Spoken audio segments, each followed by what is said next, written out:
Oh. 250 years ago, they signed their names. 4 minutes, you guys. Put everything at risk for freedom's sacred flame. They pledged their lives, their fortunes, and their honor too. Under God, they built a nation strong and true. From 13 colonies, a beacon rose to shine.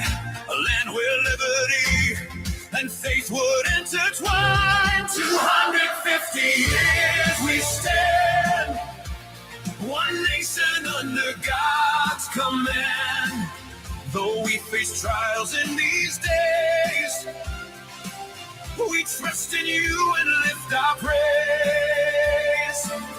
250 years of grace, Lord, help us fight for this sacred place. God bless America once more. Guide us like you've done before.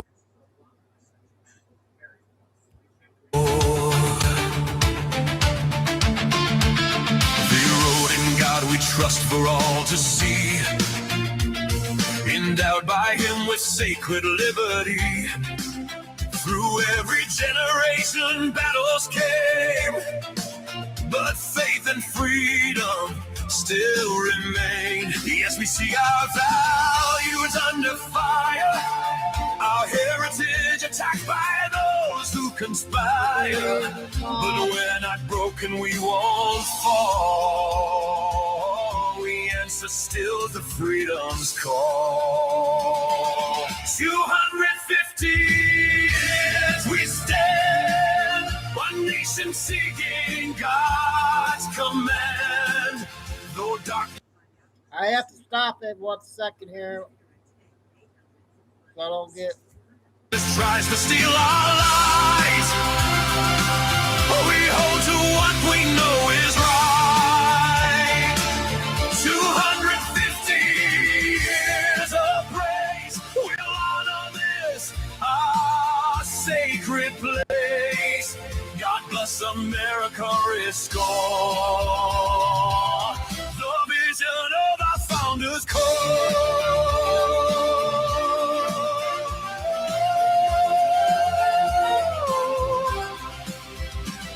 Father, we won't stay silent anymore. We're standing up for what you have in store. 250 years. Your hand is led. We trust you for the path ahead. Though enemies would see us fall, we know that you are Lord of all. Renew our land, renew our faith. America still has a place. 250 years and counting still. We're seeking out your perfect will. 250 years we rise with faith and hope in our eyes. God save America, we pray, and lead us forward from this day. We're not perfect, but we're yours. Together we will win this war.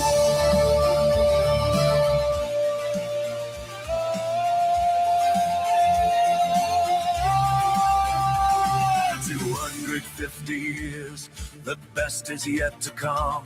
When we return to God and stand as one, in God we trust.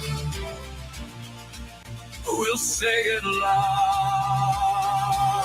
250 years, still standing proud.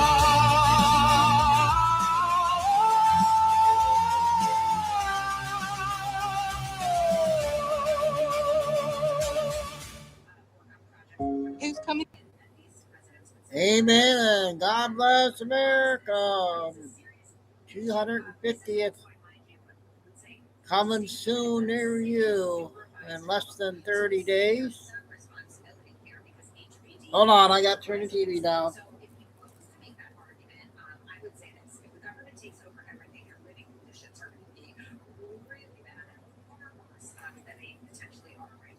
I thought I would start off with that since today I'm losing everybody that today and here on out to the 4th, it looks like every day is going to be a lot of news coming out. And I have a big lineup today, very big lineup.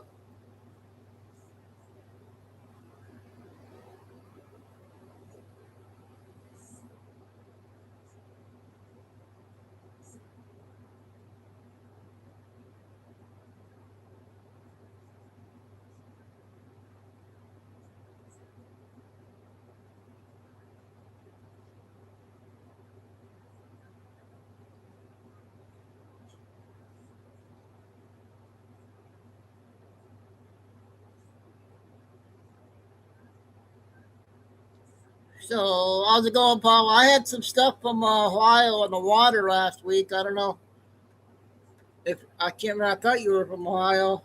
If you saw that.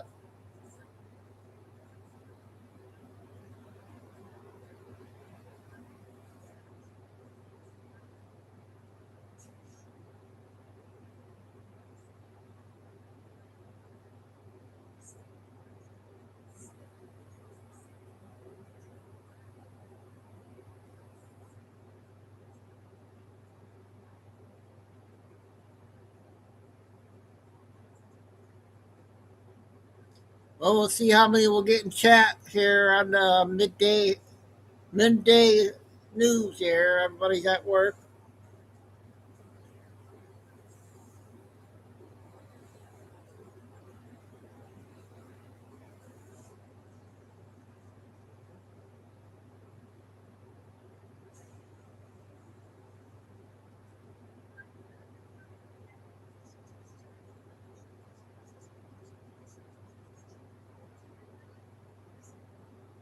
Ooh. Just found another 10-minute video on Crooked Hillary.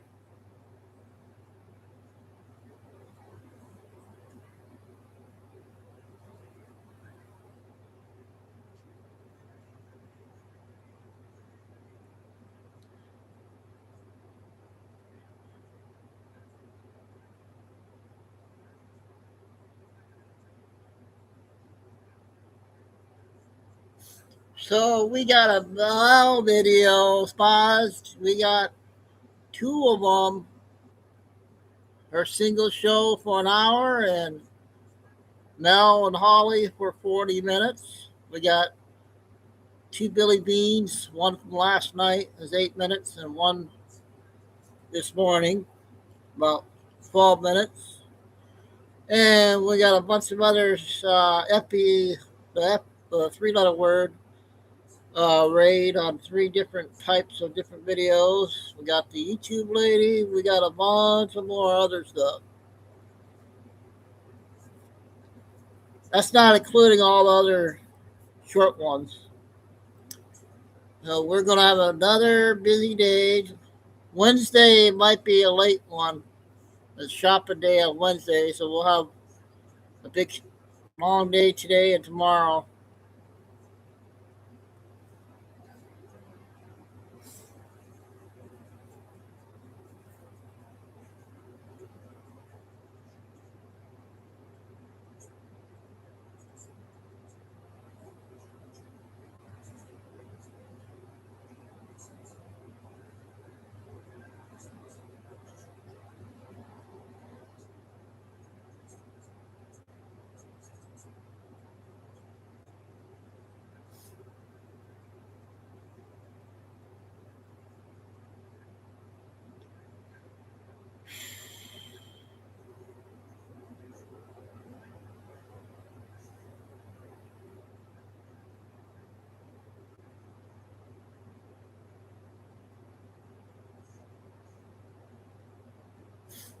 So we'll be starting here really shortly here.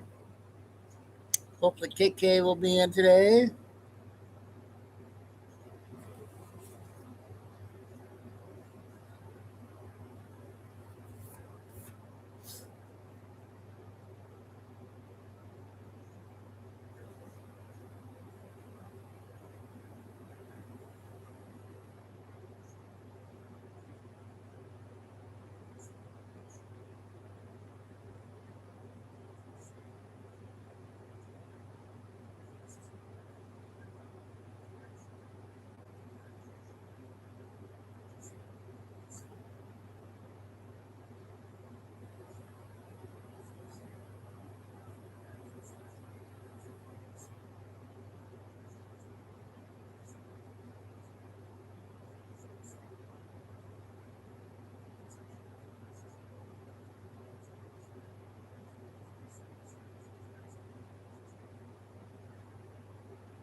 Okay, it's go time.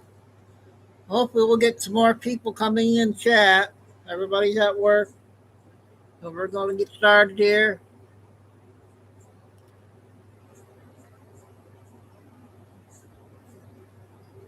So we got a couple stories from last night. One, there was a stabbing again in New York. Then the earthquake from last night. I got a 2 minute clip on the earthquake. Oh, we'll play that one later.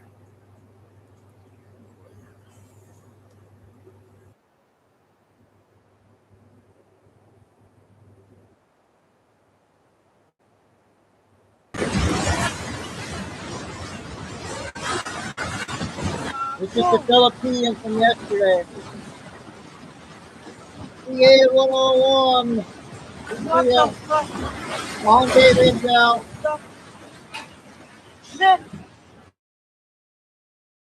Sinugad yun.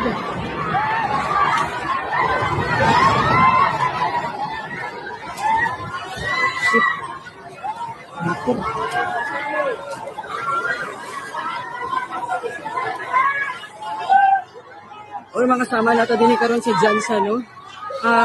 Nag-igo ang usa ka dako nga linog karon. So, unang adlaw karon mga kasama sa kining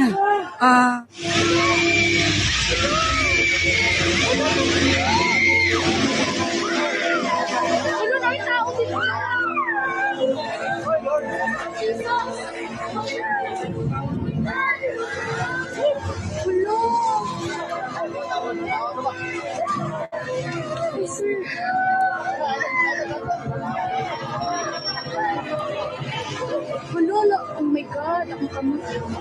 Wala na, ikaw kaya, diro. Wala, may tao kaya? May tao? Wala.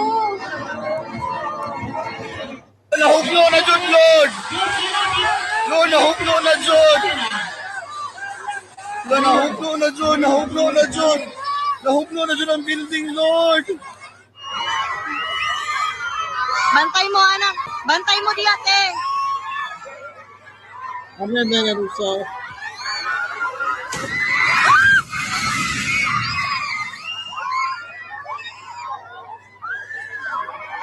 Lingkod lang, lingkod lang.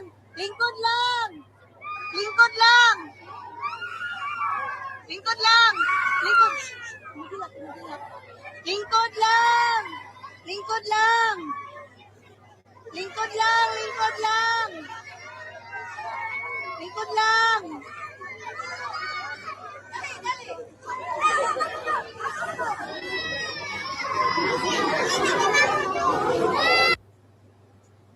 Yeah, that was yesterday.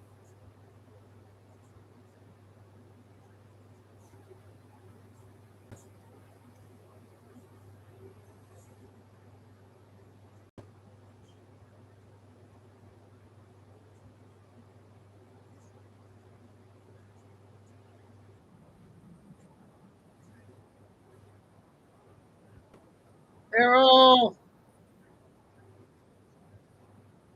Audio by Carbonatic. 6 people were injured in a stabbing spree at New York's Penn Station on Sunday evening ahead of President Trump's attendance at Game 3 of the NBA Finals at Madison Square Garden, which is attached to Penn Station.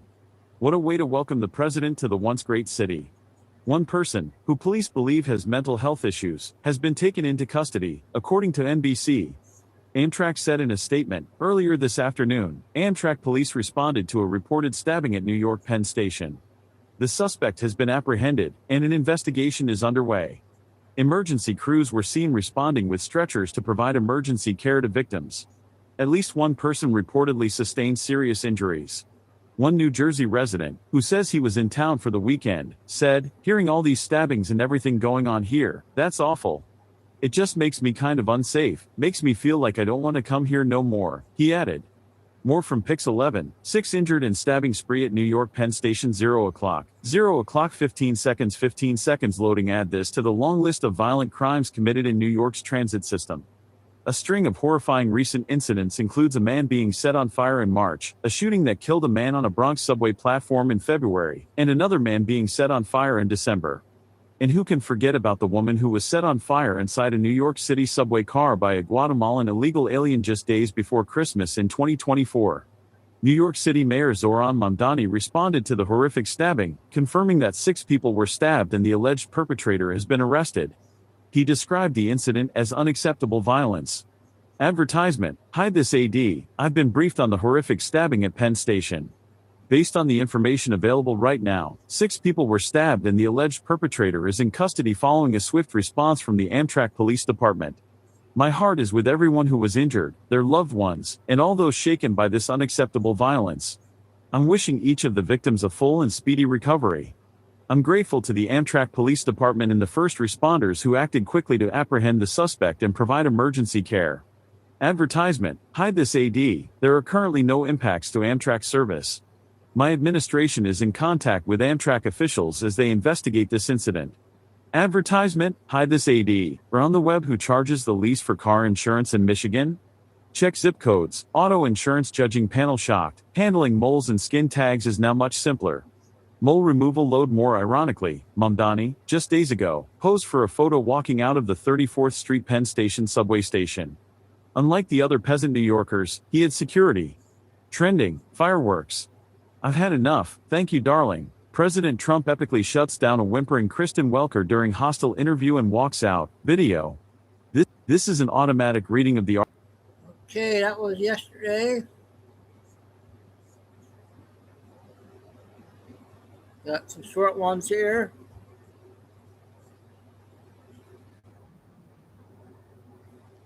Okay, this video, Ariella.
Okay, next one's a 9-minute one.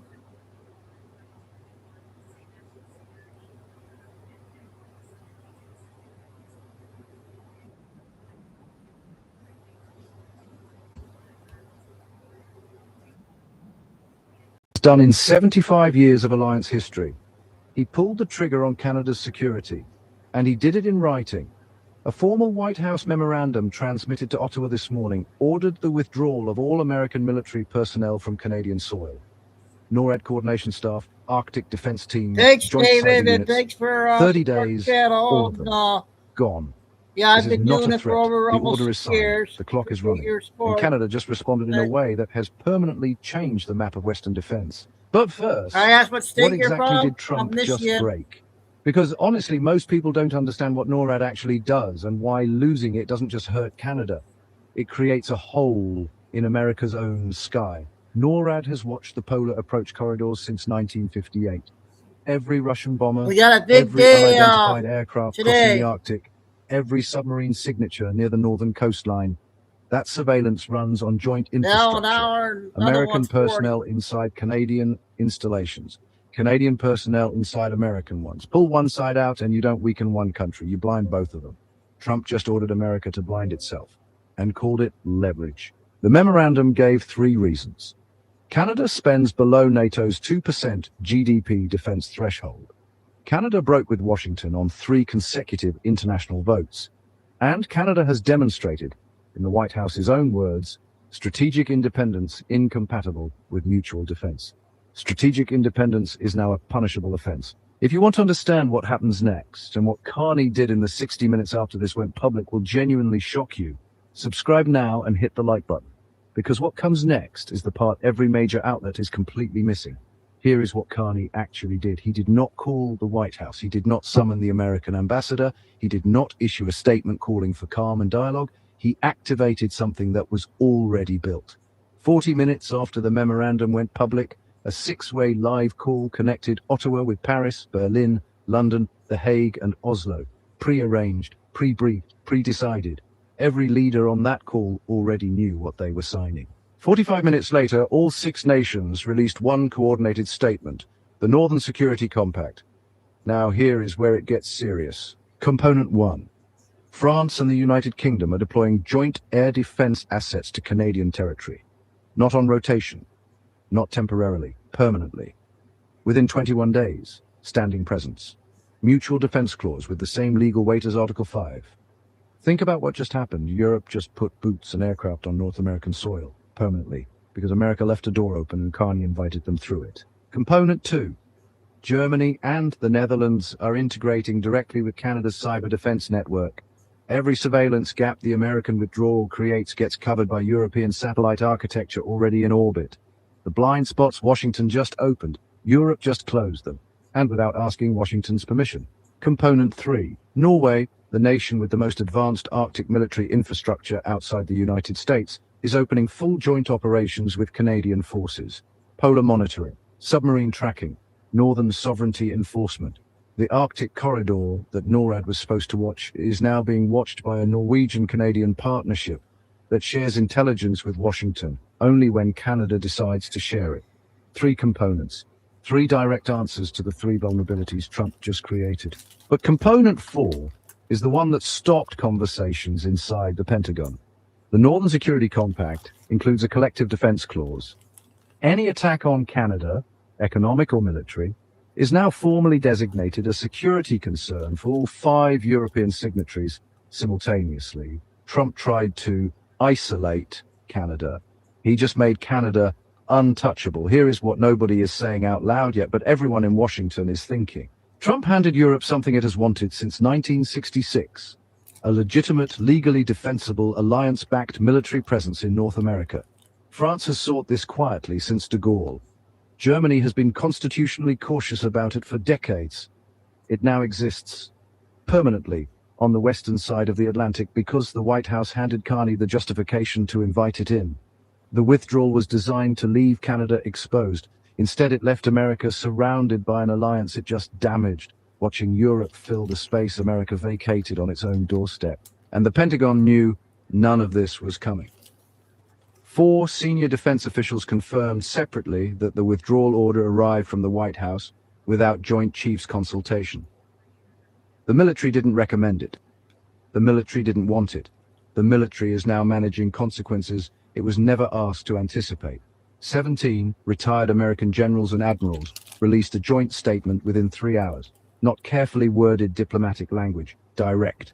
The NORAD disruption is a direct threat to American homeland security. Their words. About their own president's decision. The Senate Armed Services Committee announced an emergency hearing before the day was out. 3 Republican senators from northern border states went silent. No defense of the White House position, no statement of support, just silence. And in Washington, silence from your own party is the loudest possible alarm. Internationally, the reaction was immediate and, well, pretty damaging. The French defense minister called the compact a natural evolution of European responsibility. The British Prime Minister described it as NATO strengthening itself from within. The German Chancellor, who has been measured and careful in every previous statement, called the American withdrawal memorandum a historic strategic miscalculation. Not a concern, not a worry, a miscalculation. And that's from America's most important continental ally. So now Trump has 3 parts. And every single one costs him something he cannot get back. Path 1, reverse the withdrawal order. But the compact is already signed. The deployments are already scheduled. Reversing the memorandum doesn't dissolve the Northern Security Compact. It just means American personnel return to a Canadian defense architecture that now has a permanent European military presence inside it. Trump backs down and Europe stays anyway. The map has already been redrawn. Path 2. Complete the withdrawal and accept the new reality. NORAD degraded. Arctic surveillance weakened on the American side. A European military partnership operating in North America without American leadership or control. Every adversary watching. Every ally taking notes. Path 3. Escalate pressure on Canada further. But Canada is no longer standing alone. The collective defense clause means pressure on Canada is now simultaneously pressure on France, Germany, Britain, the Netherlands, and Norway. Escalating against Canada means escalating against the call of the European NATO alliance. That is not a pressure campaign anymore. That is a war with your own partners. Every path leads somewhere Trump did not intend to go. 2 hours ago, the White House believed it was demonstrating that American protection could be revoked and Canada would have nowhere to turn. What it demonstrated instead was that Canada had already turned. Months ago, quietly, methodically, without a single public announcement. Carney didn't build this response this morning. He built it knowing this morning would come. Every call was pre-made, every document was pre-signed, every deployment was pre-scheduled. When Trump pulled the trigger, Carney didn't flinch. He pressed play. Trump wanted Canada frightened. Canada showed up with 5 new allies assigned compact, and European aircraft already cleared for deployment. Washington pulled what it thought was Canada's security blanket. What it pulled was a curtain, and behind that curtain, Canada had already built something Washington never saw coming. Mark Carney did not react to this moment. He prepared for it, built for it, and when it arrived, he was already standing on the other side of it waiting. Trump wanted submission. He got a new military alliance on his own continent. If this changed how you see... So, that was a good one, huh, you guys? Canada update. That one just came out. We got Billy, first one is 8 minutes from yesterday, last night. She has an 11-minute one from this morning.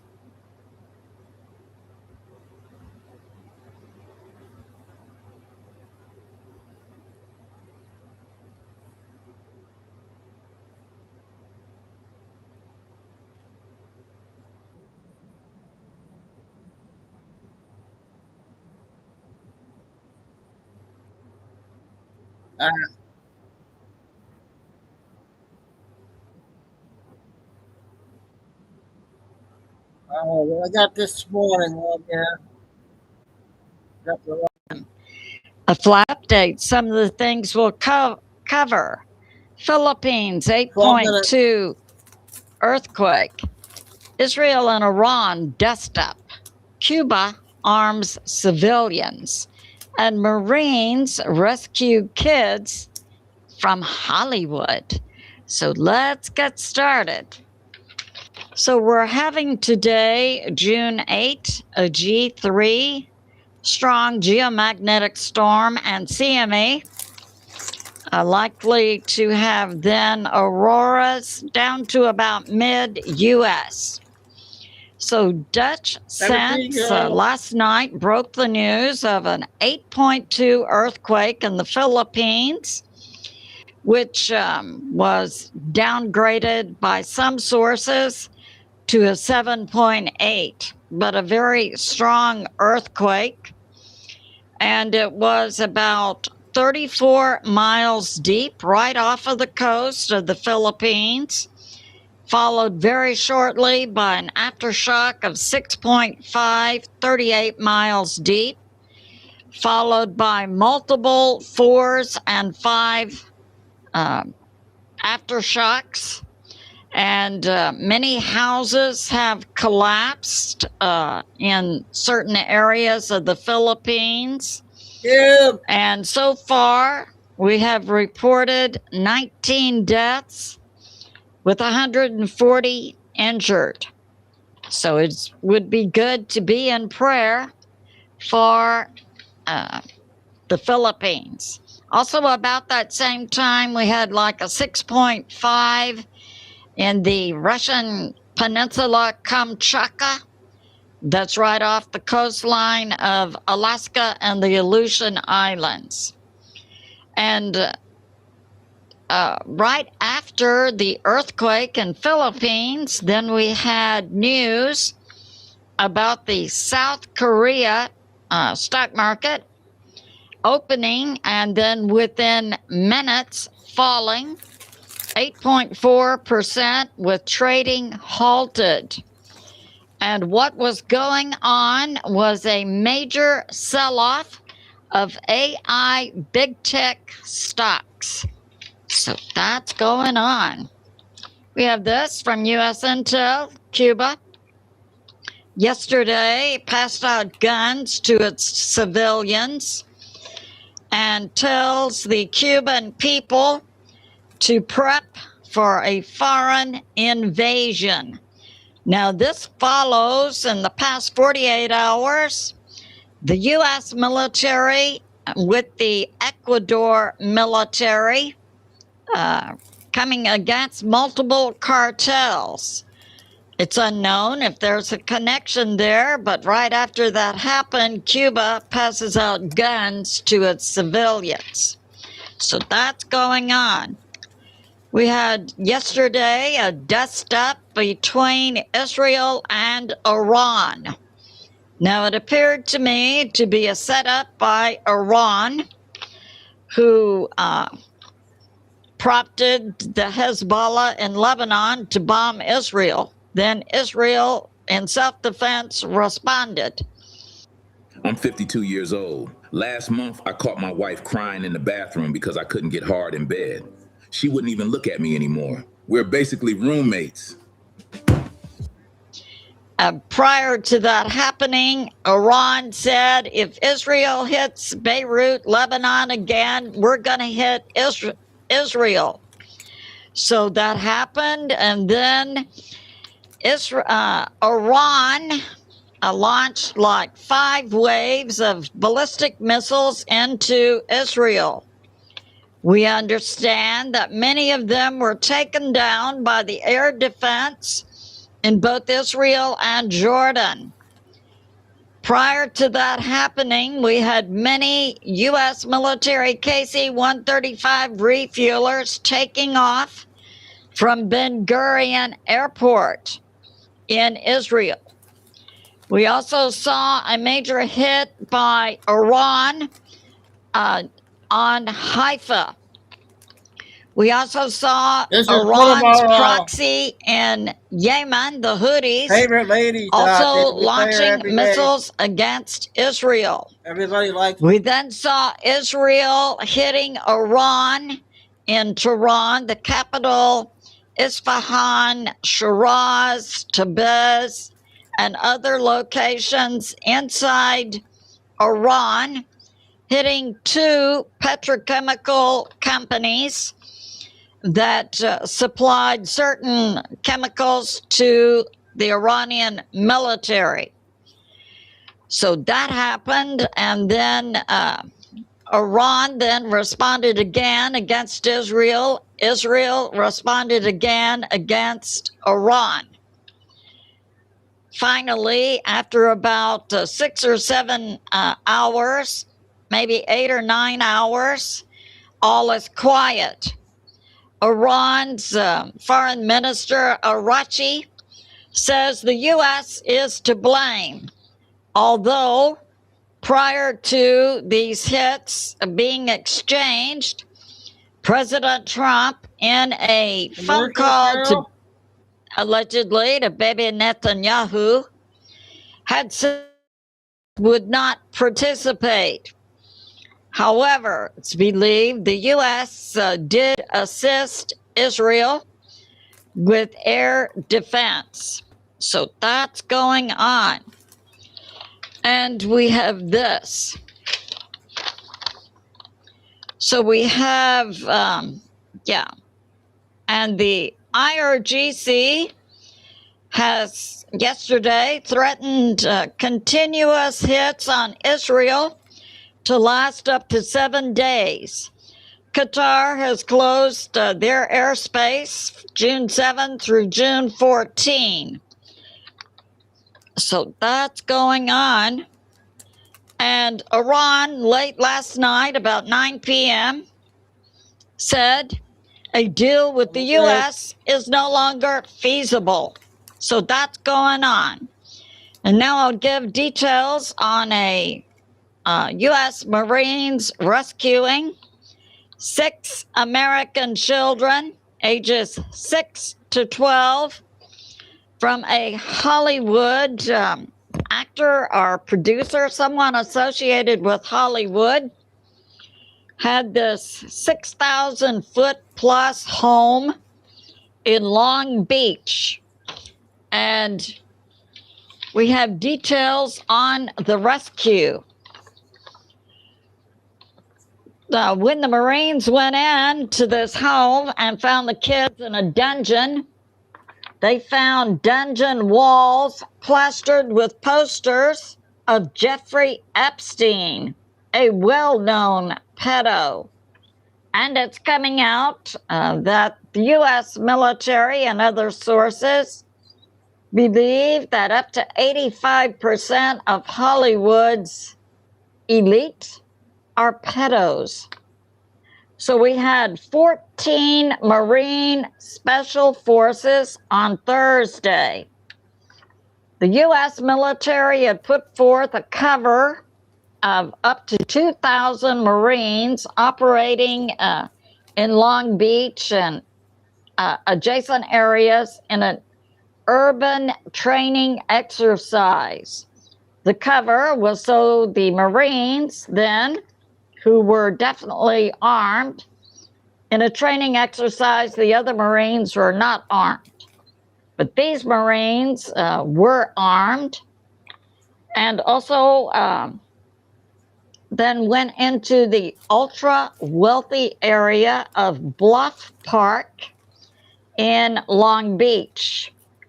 Of course, the Special Forces and the U.S. military had already scoped out the place. That's why the rescue was put in. Now, the Marines used a device that gave them thermal imaging into the house using an RQ-21 Blackjack drone. And they could determine 8 people inside the house. And the drone also had other capabilities. The RQ-21 Blackjack drone. And it was used to incapacitate guards outside the home using high-energy laser, directed energy weapon, and non-lethal acoustic weapons that cause the guards to fall on the ground and begin vomiting. And the drone also provided the thermal imaging inside the house. So for those of you who say that the U.S. military is behind in drone technology, I got this to say: shut up. And we have this. The Marines used a C4 charge to blow open the front door. The Marines went inside the house and shot dead 3 additional guards. They then went down to a basement dungeon called a kid porn dungeon and rescued 6 children ages 6 to 12. So this concludes my flash. I love you, and I'll see you soon. Okay, now we got one from last night. It's only 9 minutes from last night.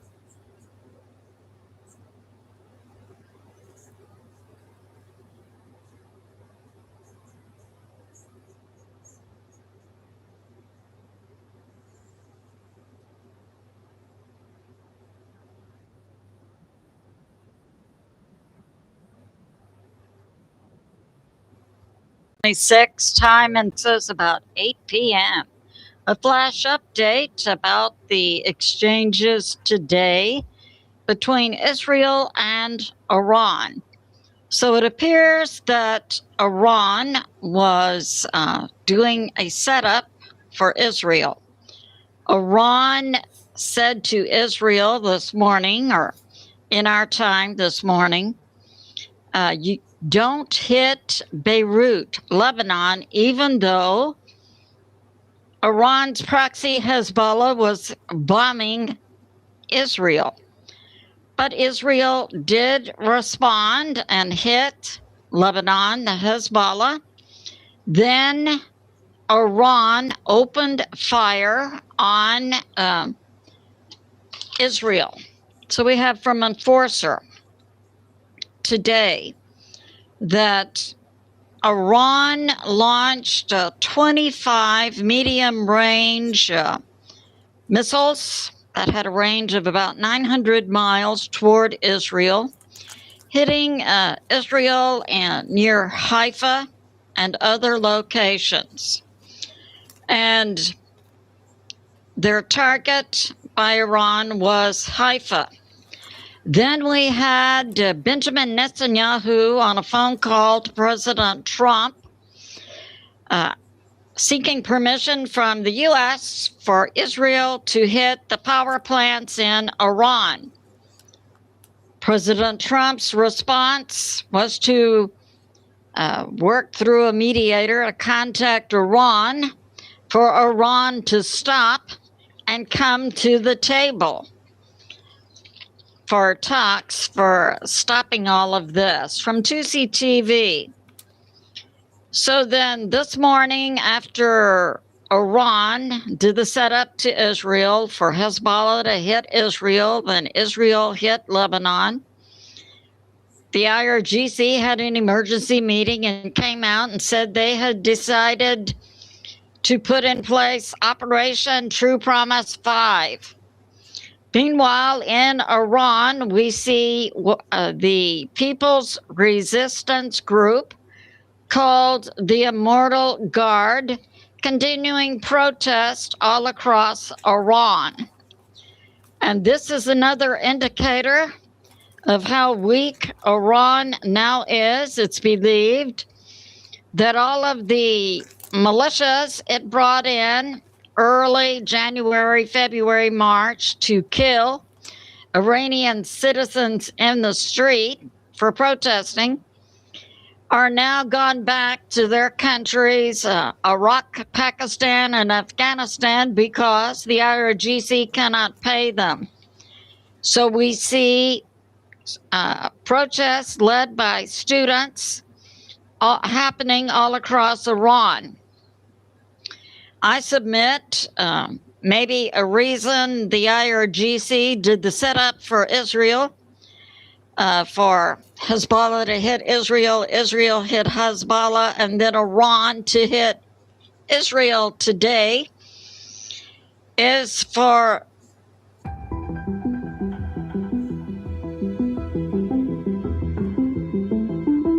these autofocus glasses, the IRGC to demonstrate to the world that they're not completely gone, although it's believed much of the public image of the IRGC has diminished.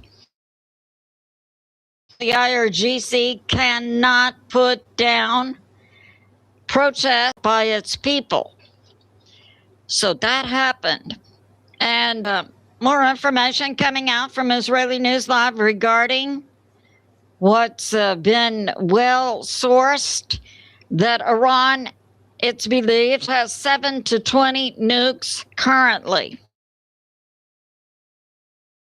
From a nuclear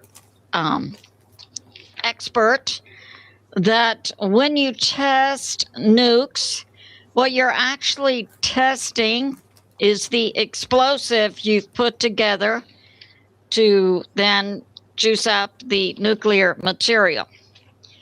Now it's coming out regarding Pakistan. As I've been saying, why is Pakistan the mediator when it clearly appears Pakistan is a player? More to support that. Pakistan has supplied to Iran during this ceasefire centrifuges for Iran to use to juice up their 60% uranium to weapons grade 90 to 94%.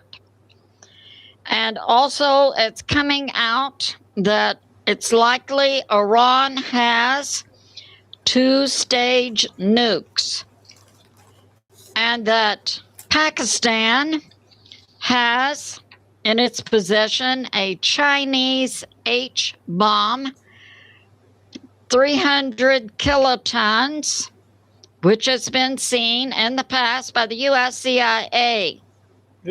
Now it comes out Pakistan offers this bomb to Iran, we believe, to hit Israel.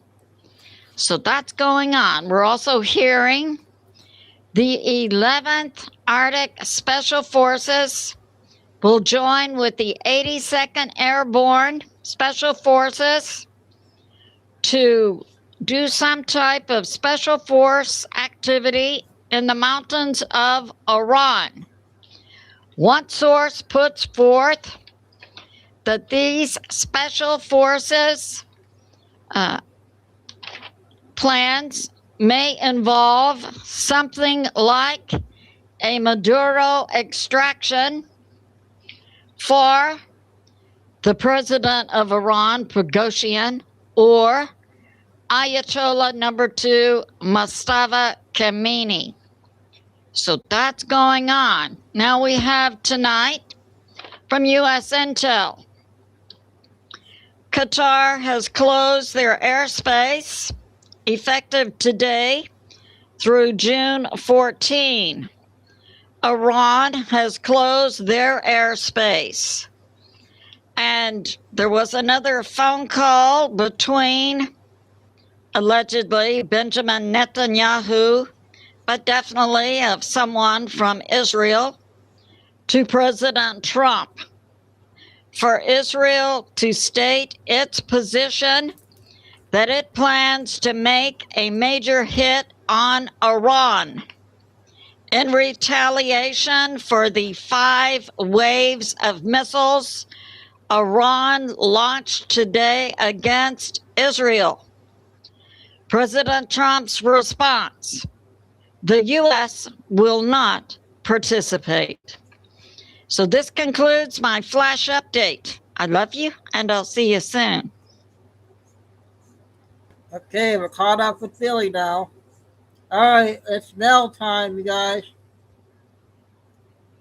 It'll be an hour, followed by Nell and Holly, 40 minutes.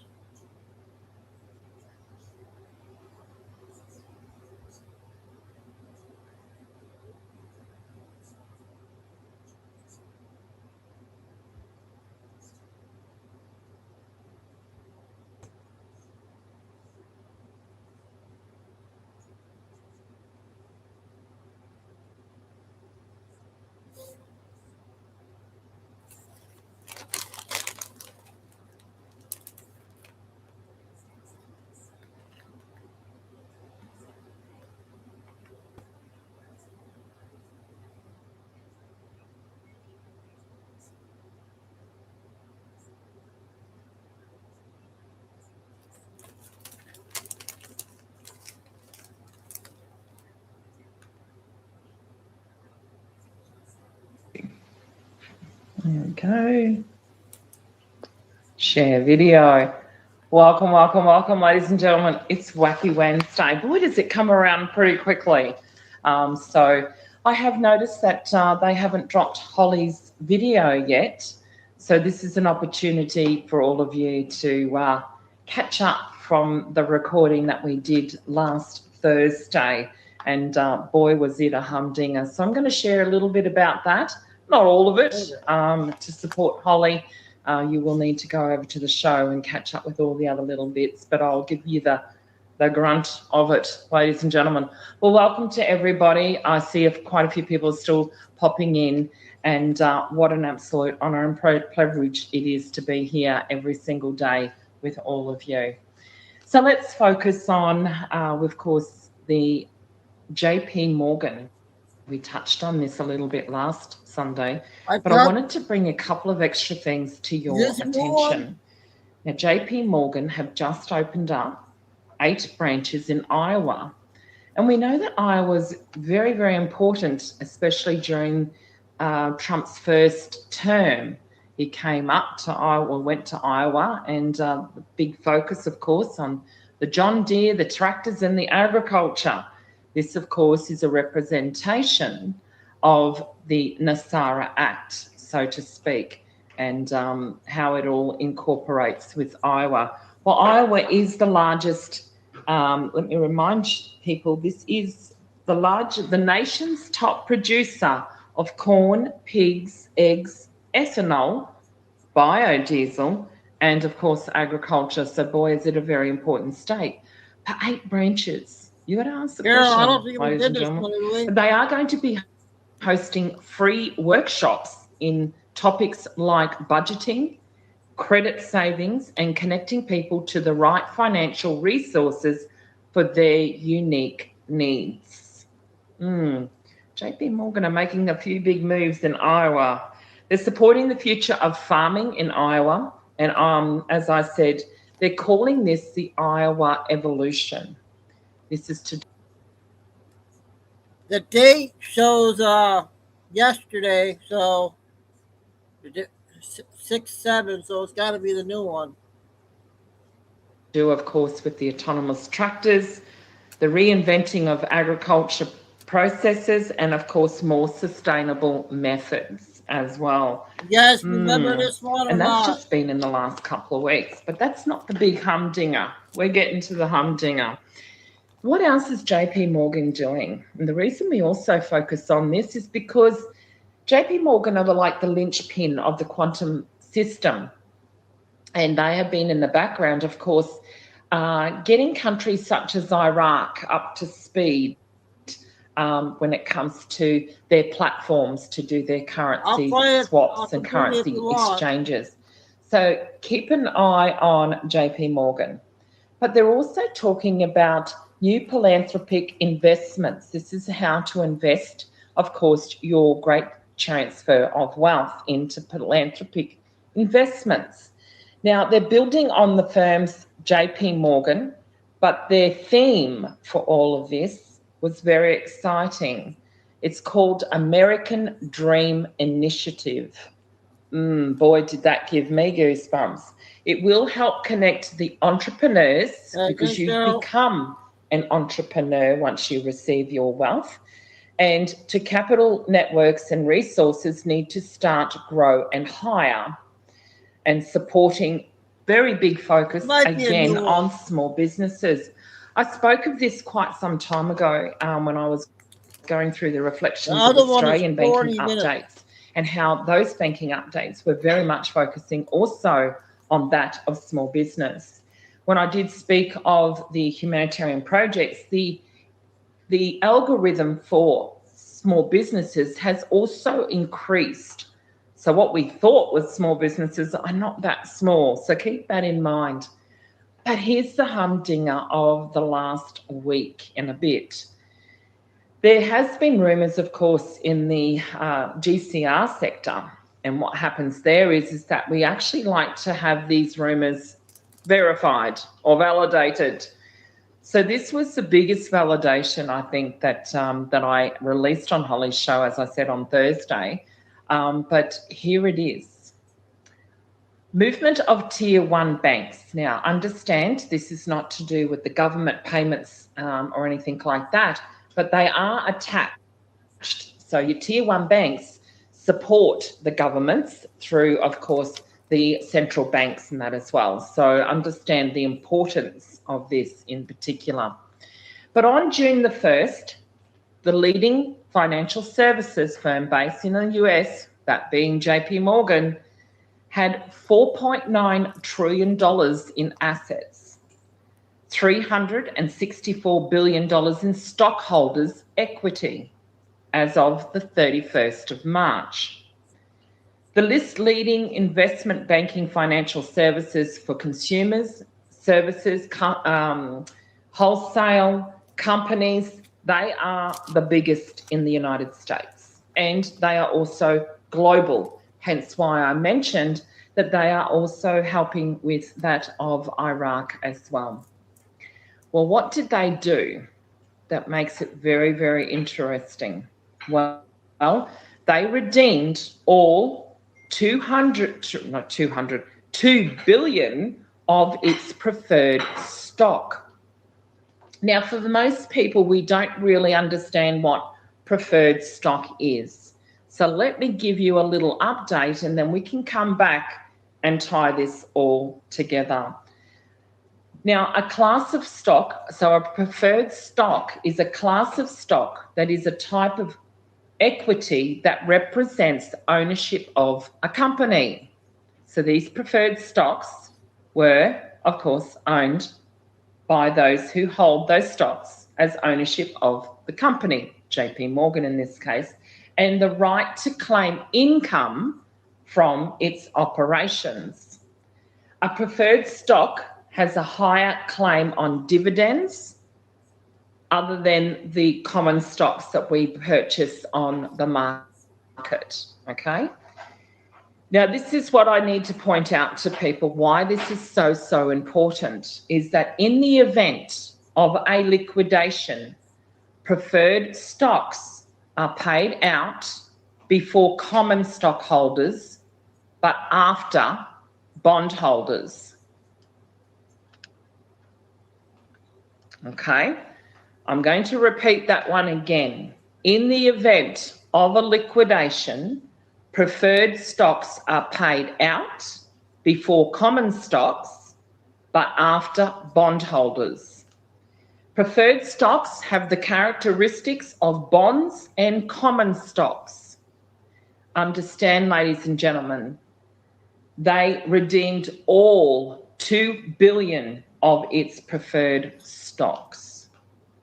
It is exciting. It is a complete reset within that company. This, ladies and gentlemen, is confirmation of that controlled demolition. Okay, so yeah. But I just wanted to touch on that before we went into Q&A, just to give your juices flowing, seeing as we've been waiting for Holly's video since I recorded that on Thursday, and I thought I just wanted to give that little update. There is, of course, more on that video, so I'm sure it will drop very soon, but just to let you know what is going on in the background. And, of course, it is now time for all of you, Q&A. I saw PDQ popped up straight away, and then we'll go to Paul, and then Suji T, and then, of course, Mark C. So, PDQ, you're up. Good evening, Mel. Good morning where you are. Yes. Well, it's almost good afternoon, but anyway. Oh, okay. Yeah. We were wondering two questions. One was about a week ago, XLM jumped a lot, and we were wondering the reason, if that's something you could go into. And the second question is this new SpaceX IPO that's happening, is that what you were just talking about as far as liquidation? Or, I mean, I know it's not financial advice, but I'm looking at you in the phone right now. Yay. I get caught out all the time, don't I? But listen, as I said, I can only give you what I can substantiate and verify. You'll have to join the dots on that one. But you could assume, which is very dangerous, but it is, it seems to line up, doesn't it? Just like, but yes. Let's go back to the first part. Let's go back to the first part about XLM and why did it do this big, all the rest amazing. Of it. Yeah, it was. And again, I think it's got to do with the beta testing, and they're testing in certain leverages in the background, and we'll see how that one pans out. But now is XLM backed by silver, like they say? Yeah, well, it hasn't been completely pegged yet. And as I said, I've always said it's actually 1 gram of silver. Oh. So only because if you were to calculate, it becomes out of reach, doesn't it? if it was to go or to be what we assume it to be, which is that of equal quantity of gold, then it creates quite a few dramas in the stabilization of the coins or the tokens. So I always say it's actually a gram of gold, which makes a lot more sense when we delve into all of that in depth. But yeah, that's my theory, but it certainly was a beta test. Absolutely, 100%. So good pickup though. Yeah. We were pretty impressed when it went up that much. We're like, okay.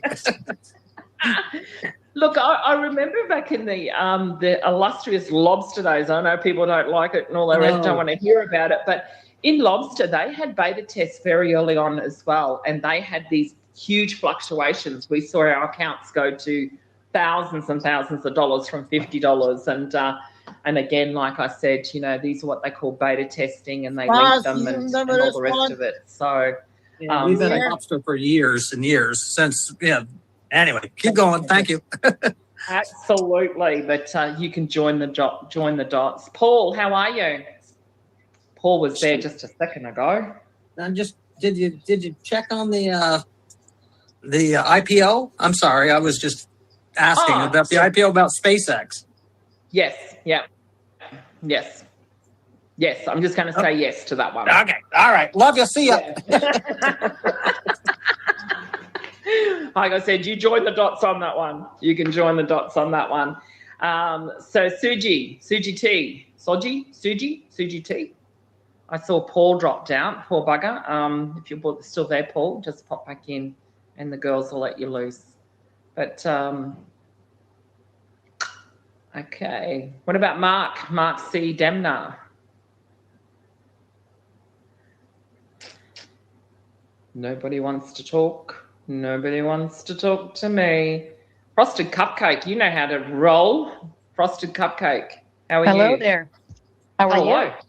I am excited to hear from you because you're from Canada. I am. But, I wanted to ask you, I did DM you. I didn't know if you saw it or not. I forgot to tell you that. Yes. Did you see it? Yep. Oh, not yet, probably not. As you can see, I haven't had, was working till 4 o'clock this morning, so I haven't seen a lot last week. I have to admit, Frosted Cupcake, I haven't seen a lot in a couple of weeks. But okay, no worries. I just wanted to make sure you got it, and we'll talk. Oh, I'll talk straight after. Yeah, give me a message straight after, darling. Yeah. Okay, thank you. Too easy. Yes. TBJ02, yes, what have you got for us today? You seem a little nervous. Well, not really. It's like I thought you might have been thinking a little bit along the JP Morgan. I was hoping that that got your juices flowing. I'm sure it did. My super economist. It's exciting news. It is. Exciting news. And like I said, it's a good pickup. Yeah. Yeah. My question has to do with some meetings that have taken place both in Washington, D.C. this past week and then in Iraq on the 6th and 7th. The question is, with multiple countries having met, and as many as 32 has been a number thrown around in Washington, D.C. this past week, coupled with meetings within the country of Iraq on June 6th and 7th, will this be the memorable week we have hoped for? Okay, so there was actually 34, sorry, not 32, just so you know.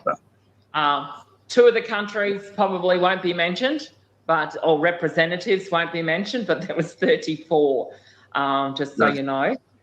So keep that in mind when you're looking at some of the news. This, I believe, yes, sir, I do believe that this is going to be the signing off. Let's just say that there is movement as of today, the 8th, here in Australia. There is huge movements, and basically what happens there is that this is the incorporation into the stock exchange platforms, which is your currency exchange. I would say they're going to put in the final rates, so to speak, is my understanding. And that, as I said, allow 3 extra days for that to be settled, because as I said, there has been beta testing in the background. The signing off, as I said, preferred stocks, preferential rates. These are all set in motion, and they are all done, of course, through your Securities Exchange Commissions in each country. And Gigi is also in the house. I'll have to say hello to Gigi in a moment. But yes, so as I said, TBJ, I expect something to create the movement, and as soon as I can substantiate it, I certainly will. So yeah, it will be awesome, to say the least. So Paul is back. My pleasure, my absolute pleasure. But 34, huge week. And like I said, look to later in the week about Thursday, Friday. So yeah. Paul, how are you? Paul Perua from New Zealand. Young Kiwi lad. What's he going to ask today? Otherwise, we'll go to Terry Awakening. Paul, you want to unleash yourself, mate? They're all a bit shy today. Terry Awakening, would you like to pop up and say a quick hello? Good evening, Mel. Thanks for taking my questions. I have 2 questions. And the first one is, I was exposed to another perspective that I never even thought about. And I know that we've heard a lot about Tier 4B. I'll tie that into my next question. But another perspective that I heard is, a lot of stuff that we're going to do on the other side of this with our projects, it just can't be all charity. We have to create a business around that project. And the perspective I heard is that these medbed centers will not be free because it has to generate income to sustain the project. What are your thoughts on that? Okay, well, Terry, I've actually spoken of this several times myself. I have actually said this. Nothing in this world is going to be free, okay? And unfortunately and fortunately, Terry, it's a narrative that was set by people who chose to sell you an idea. Now, understand this, Terry. Know that this is real. The currency revaluation resets happen all the time. They haven't happened in recent years because of the corruption and the change of the systems. But yes, Terry, it has to be run as a business. In fact, I mentioned it a little bit earlier in the show when I was talking about JP Morgan running seminars and workshops to educate you. You become an entrepreneur. And if you were to think of it logically, Terry, if you asked yourself and was honest with yourself, when you receive that much money, you become an entrepreneur. It gives you so many opportunities, but it needs to be said, and people get a little bit upset that we were told that if it was a humanitarian project, we don't treat it as a business because then it's taxed and this, that, and all the rest of it. Well, here's another perspective, Terry. I was given by one of our subscribers one of the most powerful reels on Facebook I've ever seen. And I'm going to drop it. Actually, I should do that right now. And I'm going to drop this video that was gifted to us through one of our subscribers. Let me find where it was. And this one is very, very important to put together. I'm going to drop that right now before I forget. And Qatar just announces its changes to its currencies too. Isn't that exciting? Okay, so I've just dropped the video there, Terry, and after the show, I want you to go and have a really long listen to it. In fact, listen to it twice. And in this particular reel, it was one of the best reels I've seen for a long time. It talks about the mistakes that we actually make in trying to cover our deposits and things like that as well. We all get hoo-ha if we have to transfer, say, $5,000 or $10,000. And this video gives us that next stepping stone of when you receive your transfer of wealth, you no longer should have that mindset of, I need to give this away because I can't hold it. It's a fear thing. And that's why people want to give their money away as well. It's actually a fear. It's a mindset. No, this was given to you. This is the greatest transfer of wealth. It is there to support you, your family, and your community. In fact, when we first started this back in 1989, 1990, the instructions that were given to us was if we looked after our family first, or ourselves first, then our families and our communities, the world would be a better place. We didn't have to have these huge projects. And then all of a sudden, after Kuwaiti had their big reset, they started to roll out this huge narrative. Do not underestimate the amount of wealth that you're going to receive. And if you are not educating yourself, hence why is JP Morgan opening up 8 branches in Iowa to educate people on how to run their business. It has to be run as a business. If you're not being accountable, let's go back to the Bible side of things, Terry, and have a look at this. Be a steward of your money and your finances. Be a steward.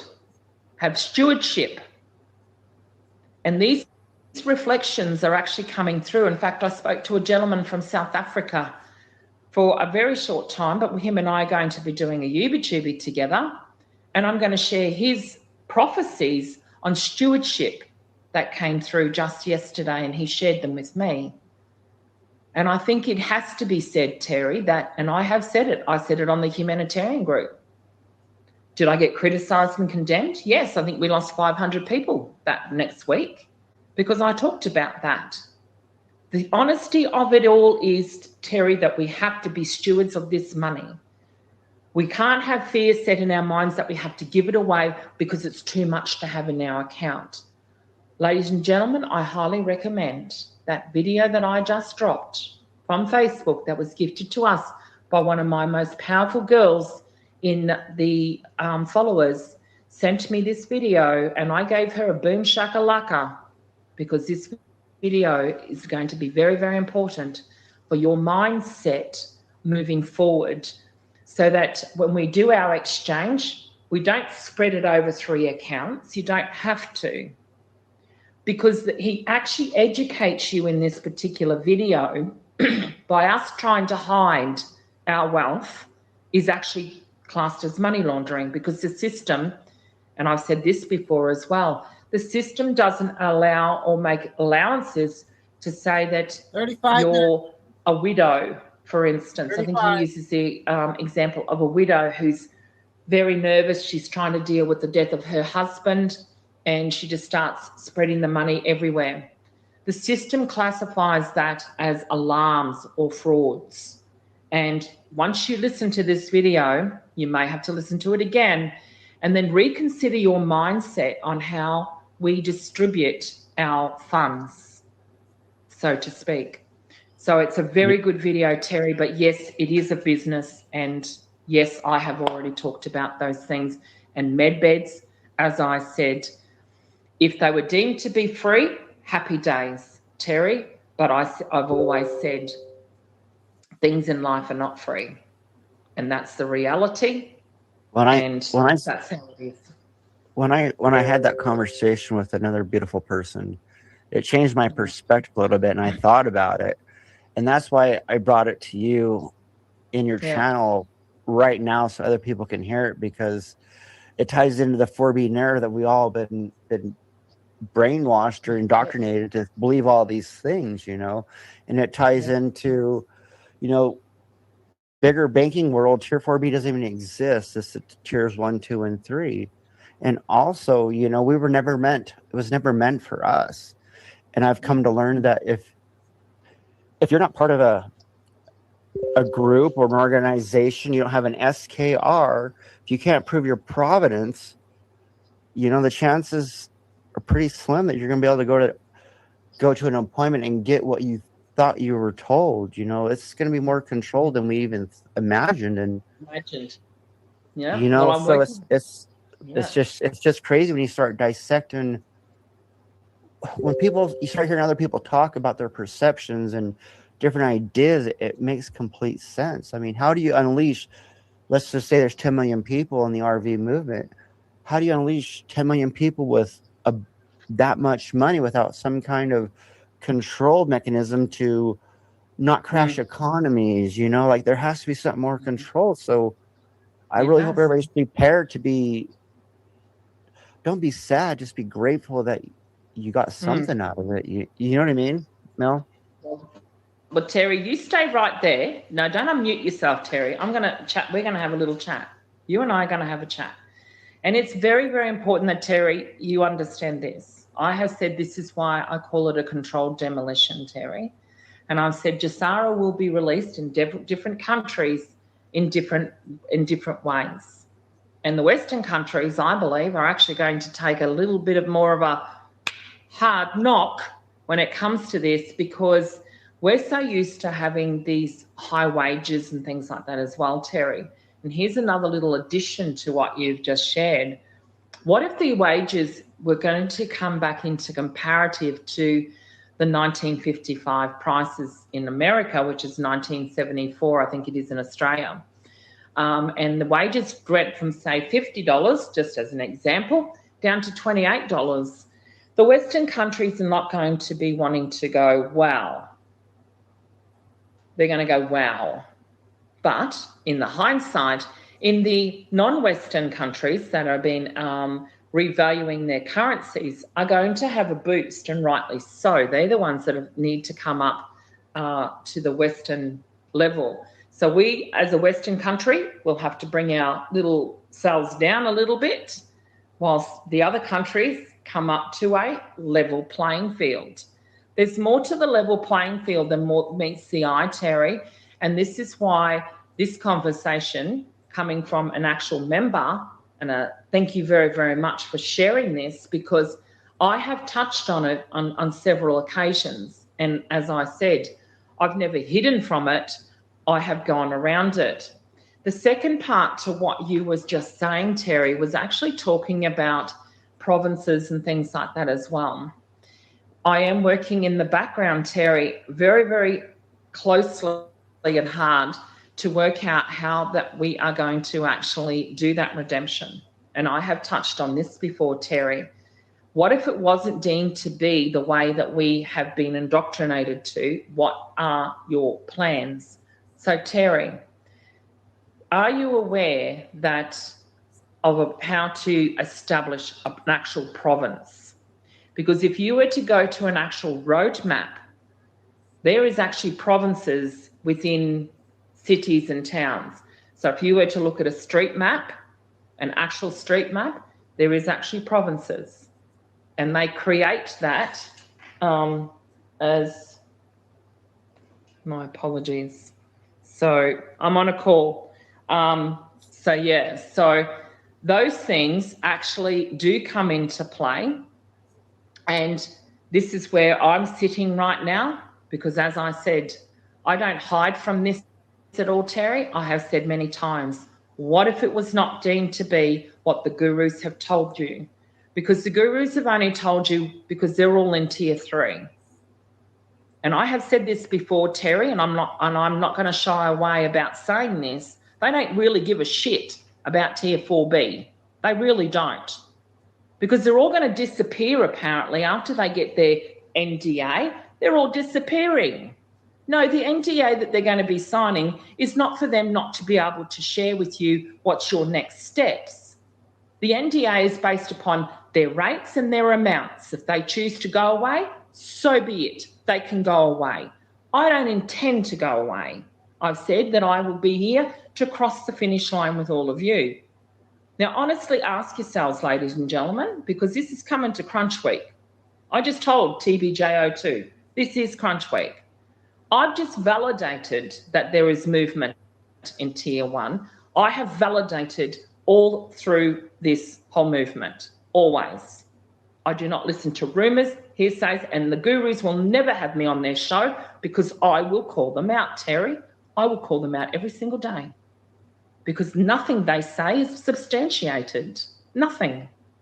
And that's why, Terry, through all of this movement, as you said, when people would go to the banks or they would go to places and they would ask about this quantum system, there was only like 1% of those people up in the high wealth management that knew about this currency revaluations, and the rest of them looked at us as though we were two-headed people, just like normal.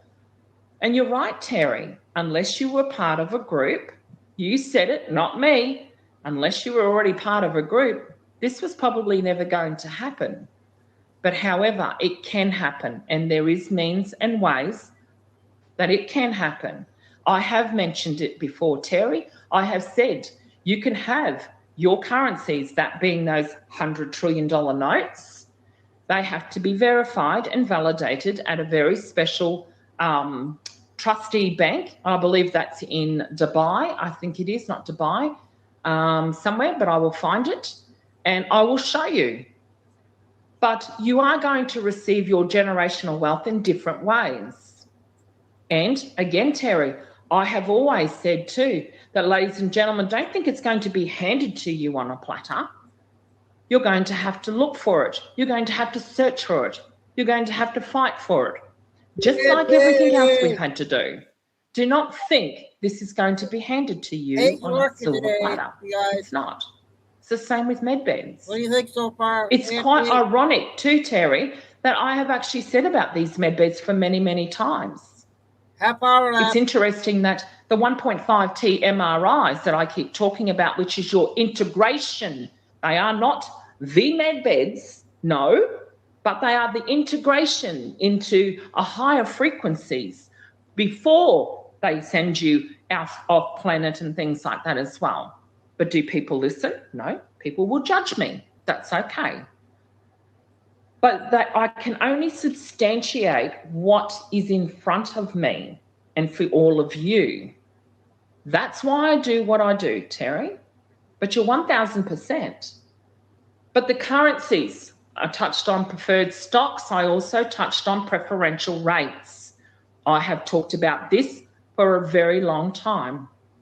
Preferential rates are the rates that I spoke to with my 1% of the wealth management team. And they explained to me that the preferential rates, just as they are preferred stocks, are set in concrete with two government bodies for the trading of currency swaps between countries. Now, let's talk about a different perspective on the rates. I don't talk about rates because what if you were to find out that you were only going to get that preferential rate based on the volume of us, Terry, that we have over 10 million. I think it's about 16 million, I think we have in currency holders across the world. But what if the rate was only a preferred rate and you were only going to get, say, 70 cents in the dollar for your Vietnamese dong? Are you going to be happy with that? Or are you going to listen to a guru that's already had a contract, supposedly, with $21.70? Now, that's a big difference, isn't it? But here's my point. Hey Mel, I want to say this real quick because I want you to hear me. Out of all the people I've heard in Denarland, Will, Barney, and you are probably the only ones that I listen to outside of where Anyway, well, you two are probably the most important people that I think that people need to listen to right now, because you guys are being attacked heavily because it goes against the narrative that we all have been indoctrinated with for all these years. And I encourage people to listen and ask deeper questions, like provenance. When you have currencies, you got to prove provenance of where you got it. Just because you went to banknote world here, there, wherever you got it, you still got to prove where it came from, or where it originated from. How did you come in possession of it? What's the lineage of that currency? It's deeper than we were ever even taught. And if you don't have an SKR and you go to that bank, there's really do your research, is all I'm trying to say, Mel. And I absolutely love you, and I love Will. I'm telling you guys. Oh, thank you. But I just wanted to make those few points, Terry, because a lot of people have not heard that perspective before. They still live in this fairy tale that, I still go with the narrative. I do not. I go against the narrative. And so heaven forbid, as I said, you make sure you hold on to your currencies. As I said, there will be means and ways on how it will be distributed to you. And I think, Terry, you are spot on, and that it will be distributed in a different way, but it will be distributed. And that's the most important thing. But understand, nothing in this thing was actually the narrative that you all thought you were going to have. And boy, have I copped it. Yes, I have. But I've also grown as a person, and I will always try and live with as much dignity and integrity as I possibly can. Have I made mistakes? Yes, no doubt about it. But I will rectify that with the fact that I'm going to be sticking around, and as Will and I are basically running after all of this wealth has been transferred, we will be the ones looking after you. As I said, all the other gurus are not going to be around to help you. They were here to fit their narrative and their narrative only, and that's just how it is, ladies and gentlemen. But Terry, tough questions, but they needed to be answered, and sincerely appreciate you more than anything today. That needed to be said. 23 minutes, guys. Thank you so much 23. for all of that. So, Pops, what have you up to? Wait, hold on. No, I got one more. I got one more thing. Oh, real you got quick. one more question? Absolutely. No, go for it. It's not a question. It's just a piece of information that I've found that kind of resonates with me. Is, we've all been in rooms where people are talking about buying private jets and yachts and all these things, and this was never meant about become the next corrupt elite class. It's about humanitarian work, and that's one thing that I like about Will Barney is, on the other side of this, let's just be humble and grateful for what we got. And within that project that we're going to create, we can get paid from that project to create our own wealth. It's not about us being multi-billionaires right out of the gate. It's about the slow process of growing into that and building up to that level of confidence. It's not just something that's going to be handed to us. And I yield now. Thank you, Mel.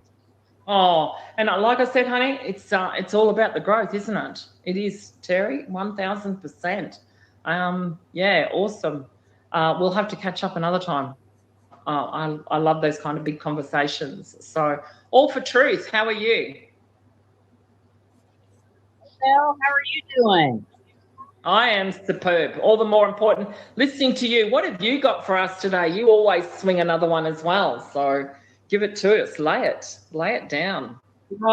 Well, I just have to tell you, this week has been a really challenging week for me. My septic tank backed up and my 2 bathrooms flooded by 2 different plumbers, and they wanted to charge me overtime, and my Scottish, Irish, Cherokee Indian kicked in, and they're not doing that anymore. So how about that?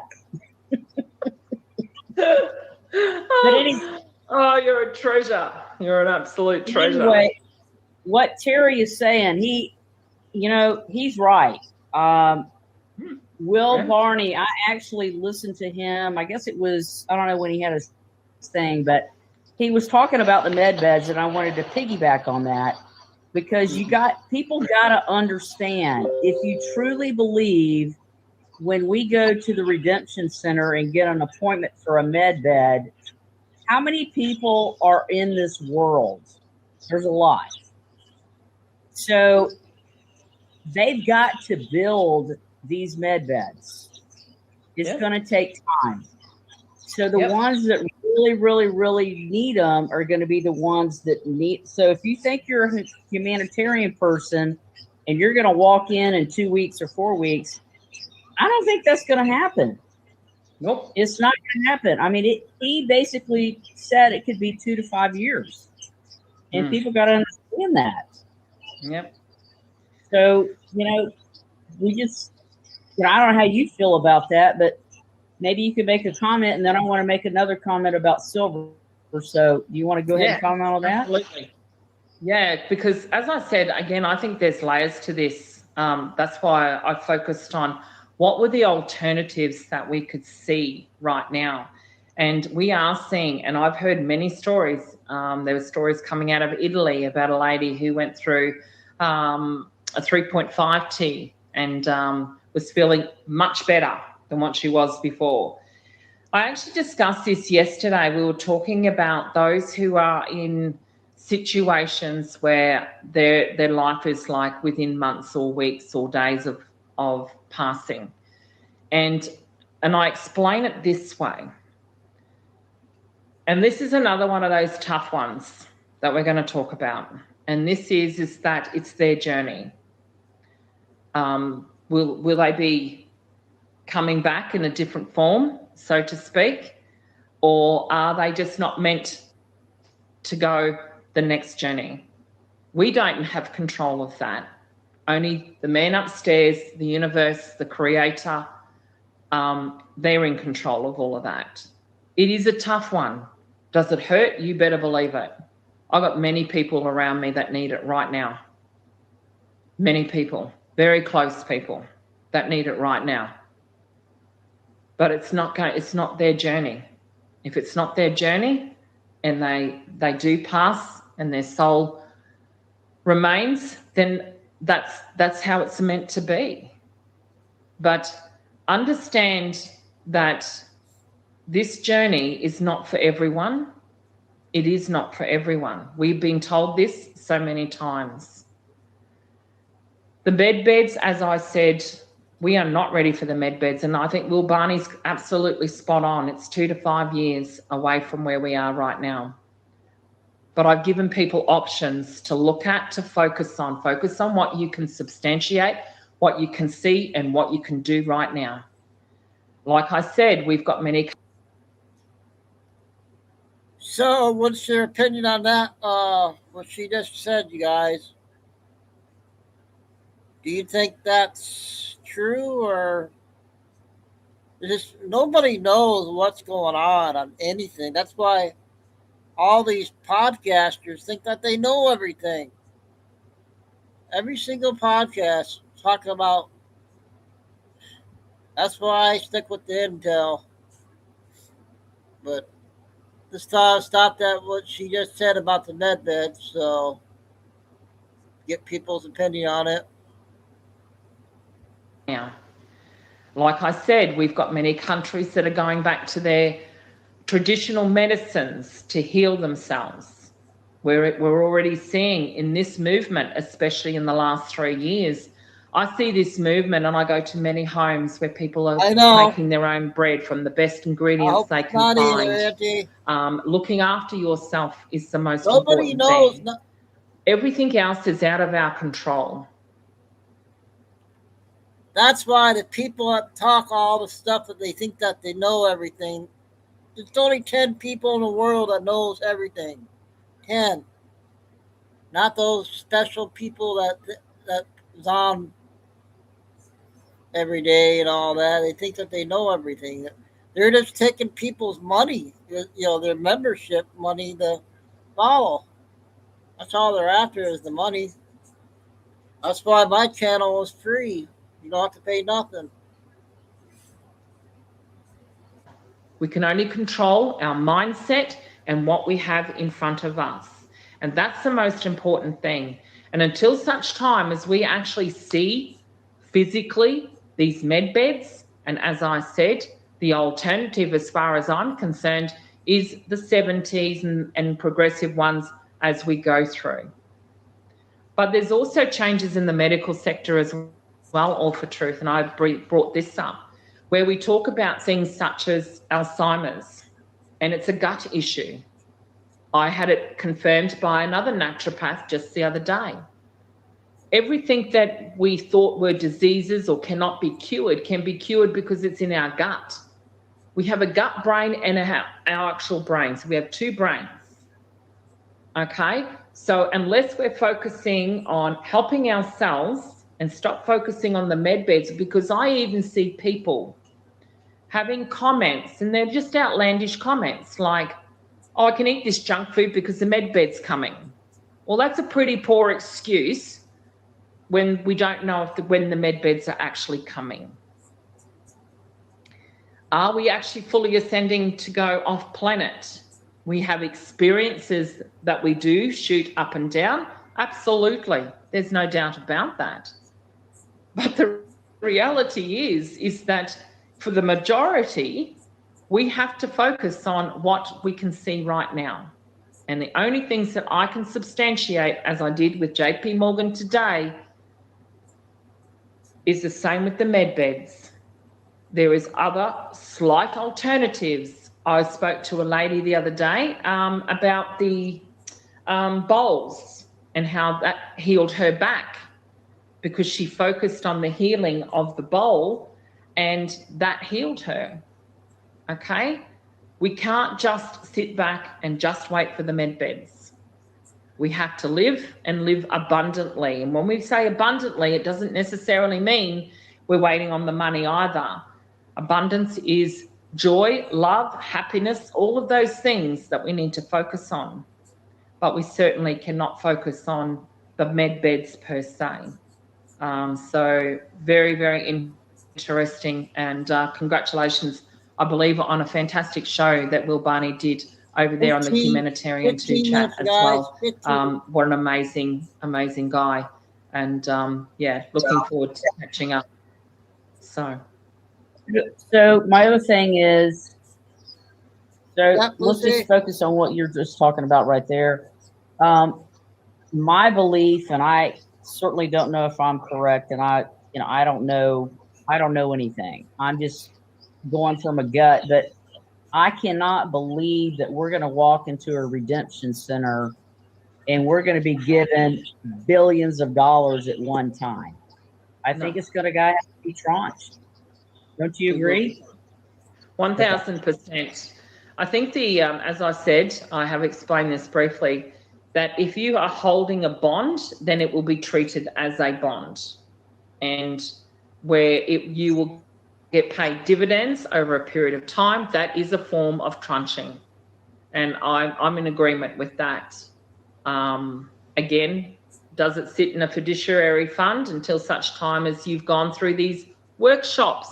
Is that why JP Morgan are doing these workshops perhaps? Are they more in tune with the 4B redemption or redeeming? Because they just redeemed 2 billion preferred stocks. They use the word redeeming. Is JP Morgan the actual process for all of us, and that we will have to go through education and workshops? Was that the plan all along?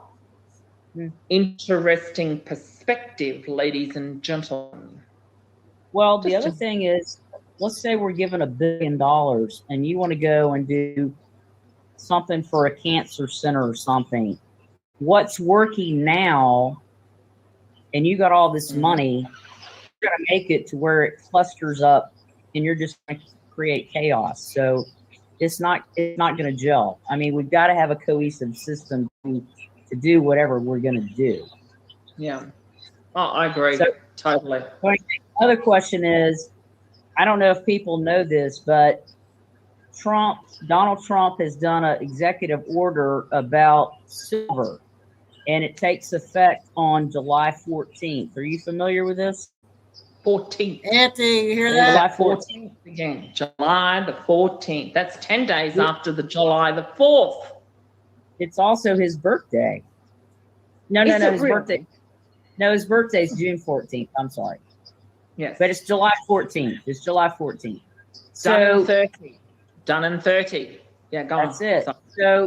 So that being said, the miners that are going in to get this silver, which people need for the data centers or whatever else you need, they're not going to go in and mine when silver right now is at $69. Sorry, that ain't worth my time. So another thing that Will Barney said is they're not going to do it unless silver is at $250 or $300 an ounce. And that takes effect July 14th. Correct. And we're starting to see that kind of movement also. This what backs it up as well, all for truth, is in South Africa. Same thing's happening. These mines are reopening at around about the same time. So by the time they actually mine and produce that and copper. So when he talks about silver in the executive order, please understand, silver is your silver lining. It is backing the gold and also the copper. Just putting that out there.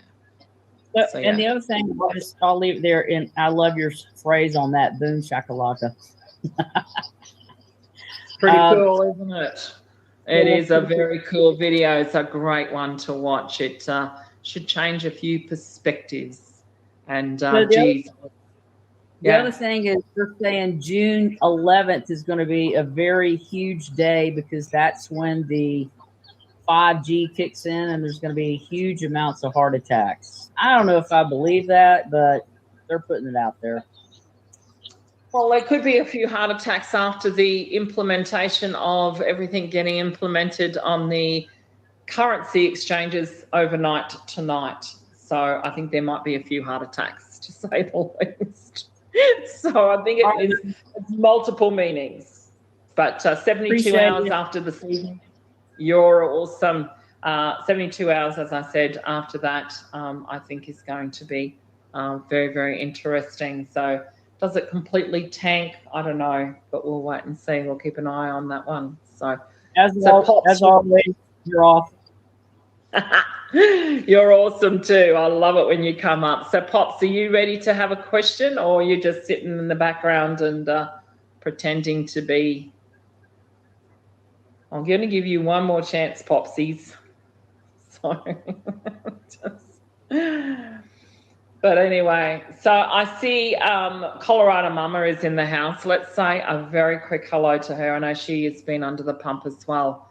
So Colorado Mama, how are you going? Any little update that you can share or insights? Well, How are you?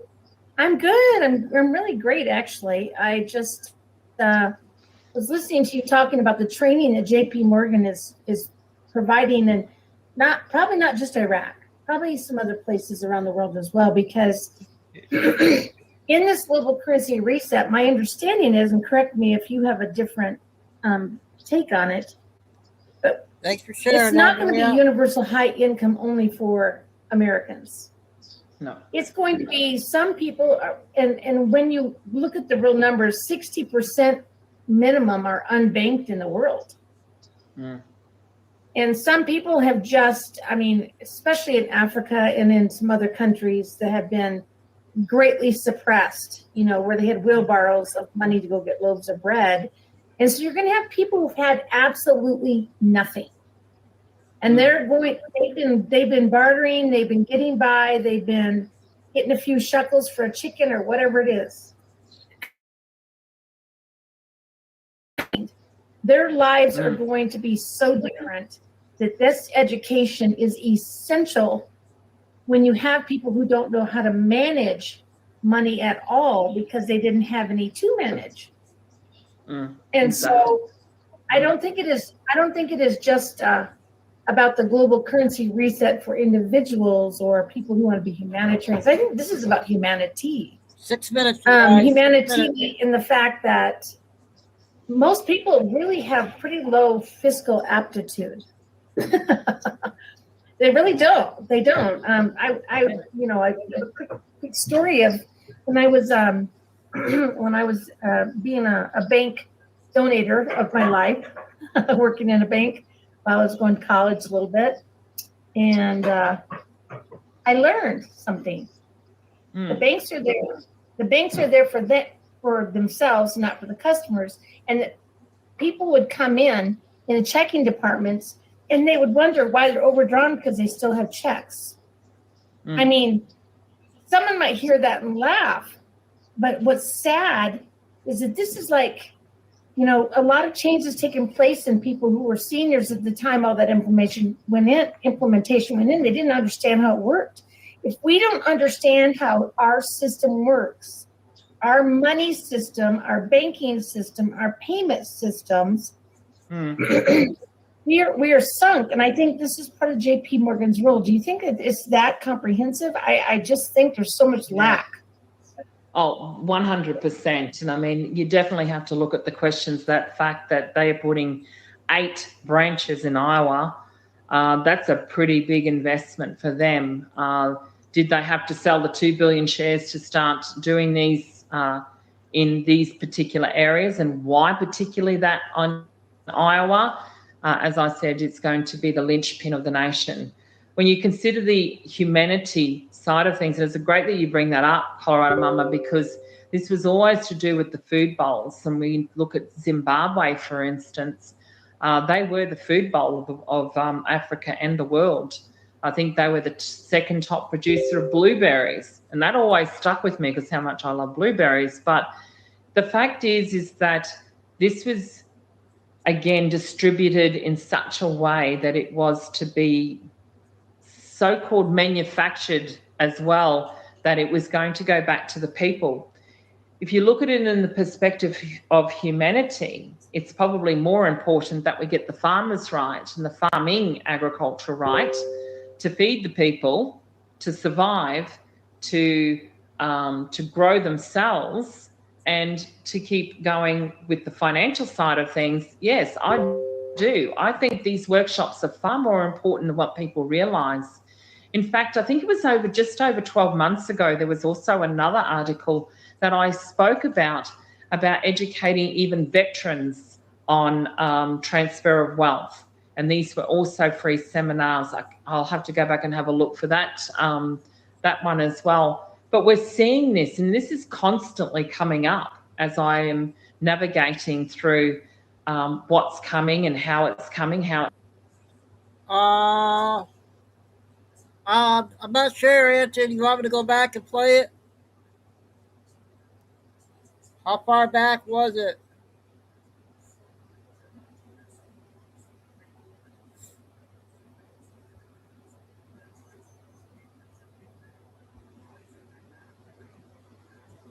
I don't know if anybody else heard it or not. I'll play it back a little bit.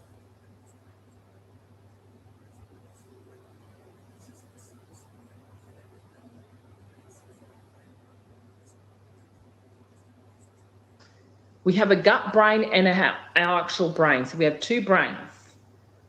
Okay? So unless we're focusing on helping ourselves and stop focusing on the med beds, because I even see people having comments, and they're just outlandish comments like, oh, I can eat this junk food because the med bed's coming.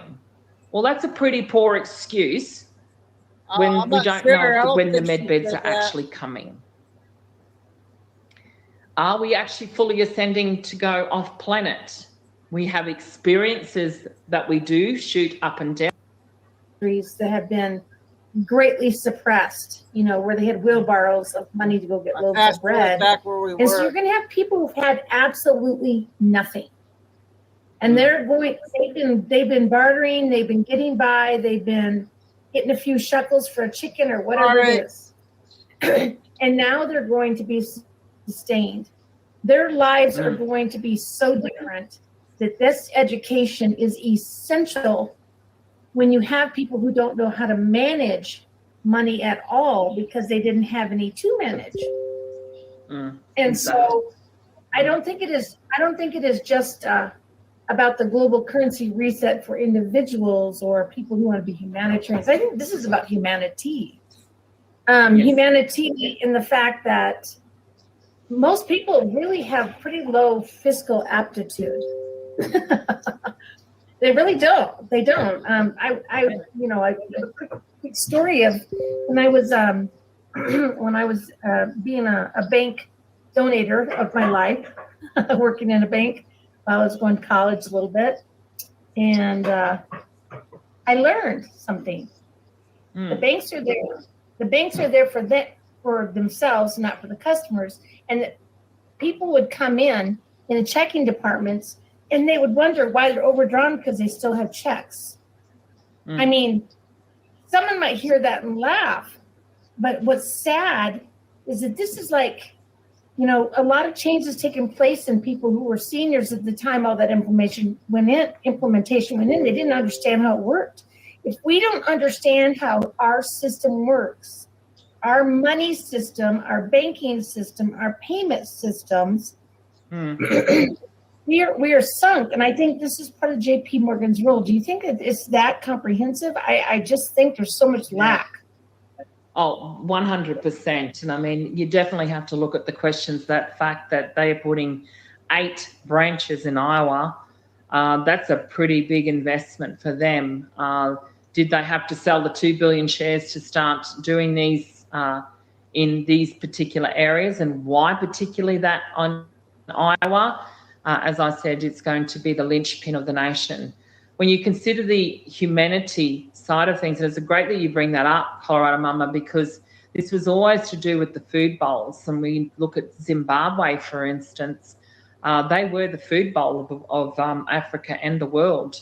I think they were the second top producer of blueberries. And that always stuck with me because how much I love blueberries. But the fact is that this was, again, distributed in such a way that it was to be so-called manufactured as well, that it was going to go back to the people. The next one's 40 if you look at it minutes in the down perspective Holly. of humanity, it's probably more important that we get the farmers right and the farming agriculture right to feed the people, to survive, to grow themselves, and to keep going with the financial side of things. Yes, I do. I think these workshops are far more important than what people realise. In fact, I think it was just over 12 months ago, there was also another article that I spoke about educating even veterans on transfer of wealth. And these were also free seminars. I'll have to go back and have a look for that one as well. But we're seeing this, and this is constantly coming up as I am navigating through what's coming and how it's coming, how it's going to be received and perceived. And I think, as I said, the reality is that please go and have a look at that video from Facebook that I just dropped.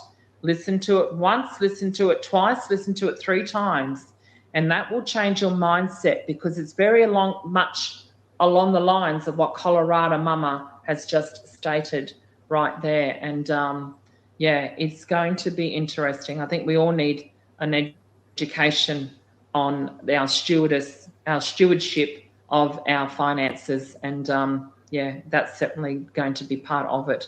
Because if you were to give it, as All for Truth and I and Terry just said, if you were to give it to everybody, you're going to end up with a bigger problem than what you have now, because we still don't know how to steward our finances to the degree of wealth that that is expected. So again, I think the distribution of wealth is going to be different as well.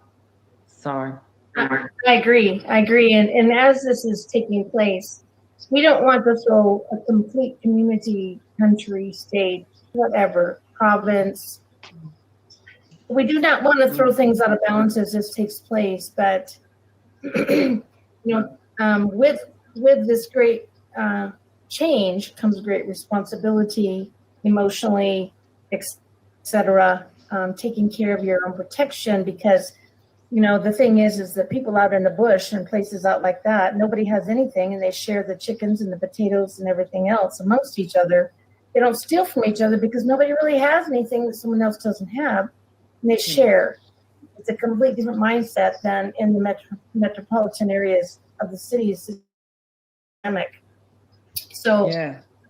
I think that this is a important thing for us to kind of dwell on personally.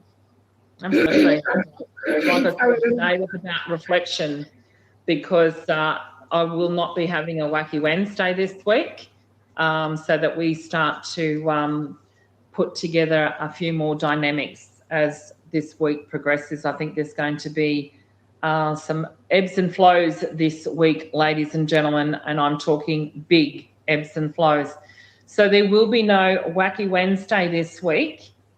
However, as I said, as news comes to pass, if I deem it necessary, I will certainly pop on. or leave a voice message of an explanation of what's going on. But ladies and gentlemen, for me, we will catch up with Axeman and Vicky G straight away as well. For me, it is a good morning, good afternoon. Okay, that's the first big one there for today, and we already did a couple Billy before we started that one. Well, we actually did a few stuff before we started that one. Yeah, those med beds. It's just like you said. I don't know why people are talking about it. No one has no clue what's going on. Every day they say the same stuff. They say the same stuff.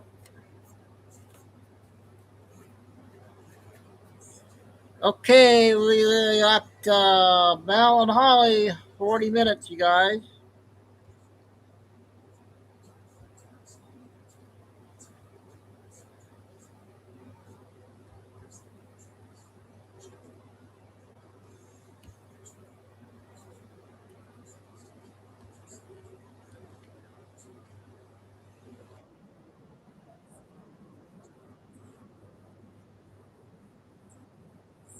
Spoke.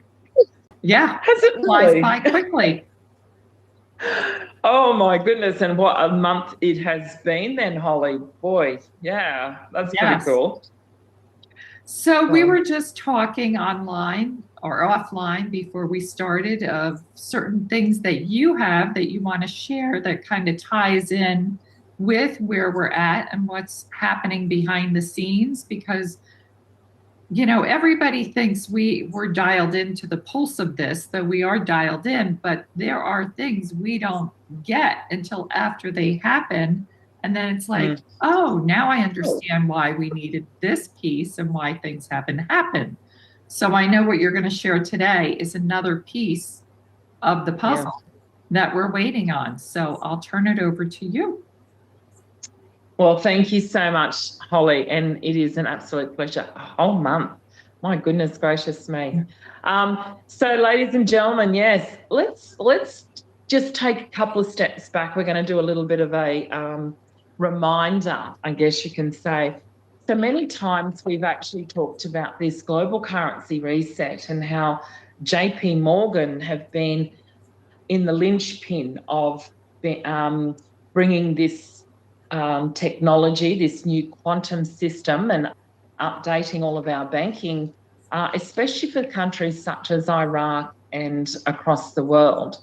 So I'm going to focus on JP Morgan today, just so that we can reiterate that this is substantiating that there is movement at the station, so to speak. It's the same thing, because Maria. we often, as you just said, Holly, we go through this and they say, well, how can you prove that? Well, the proof is definitely in the pudding when it comes to this one.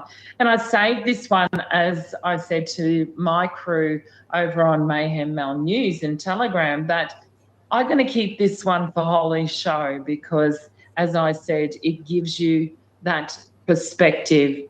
So it doesn't just, not only does it tie up with JP Morgan, but we're going to tie this up with, of course, NASARA, which was the original act for the Farmers Act, and how it all ties in together.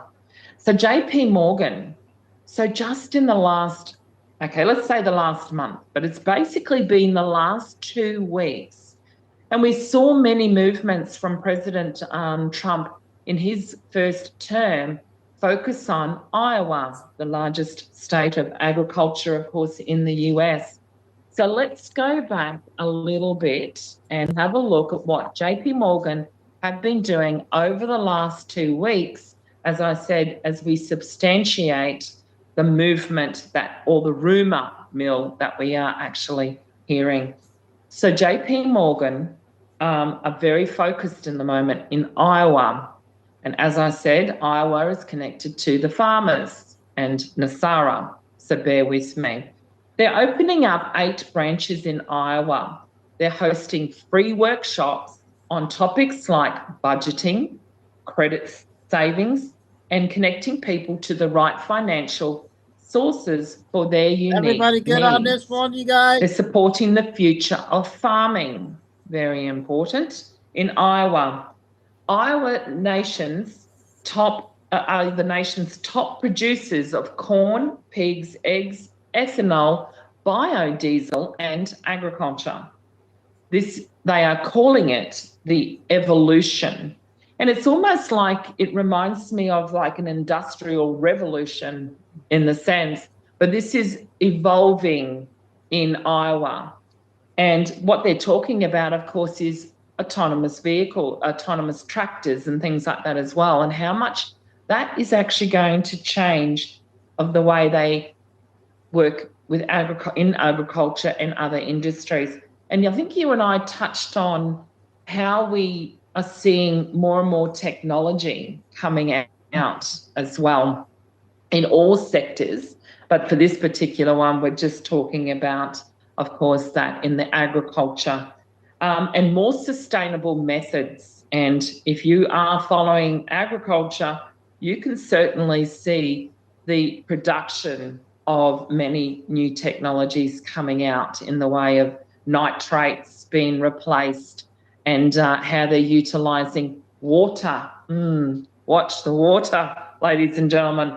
And they're also talking about the floodgates opening in Iowa as well. So they're also doing a lot of production around the flooding in that area as well. Not that I knew that there was a problem, but apparently there is.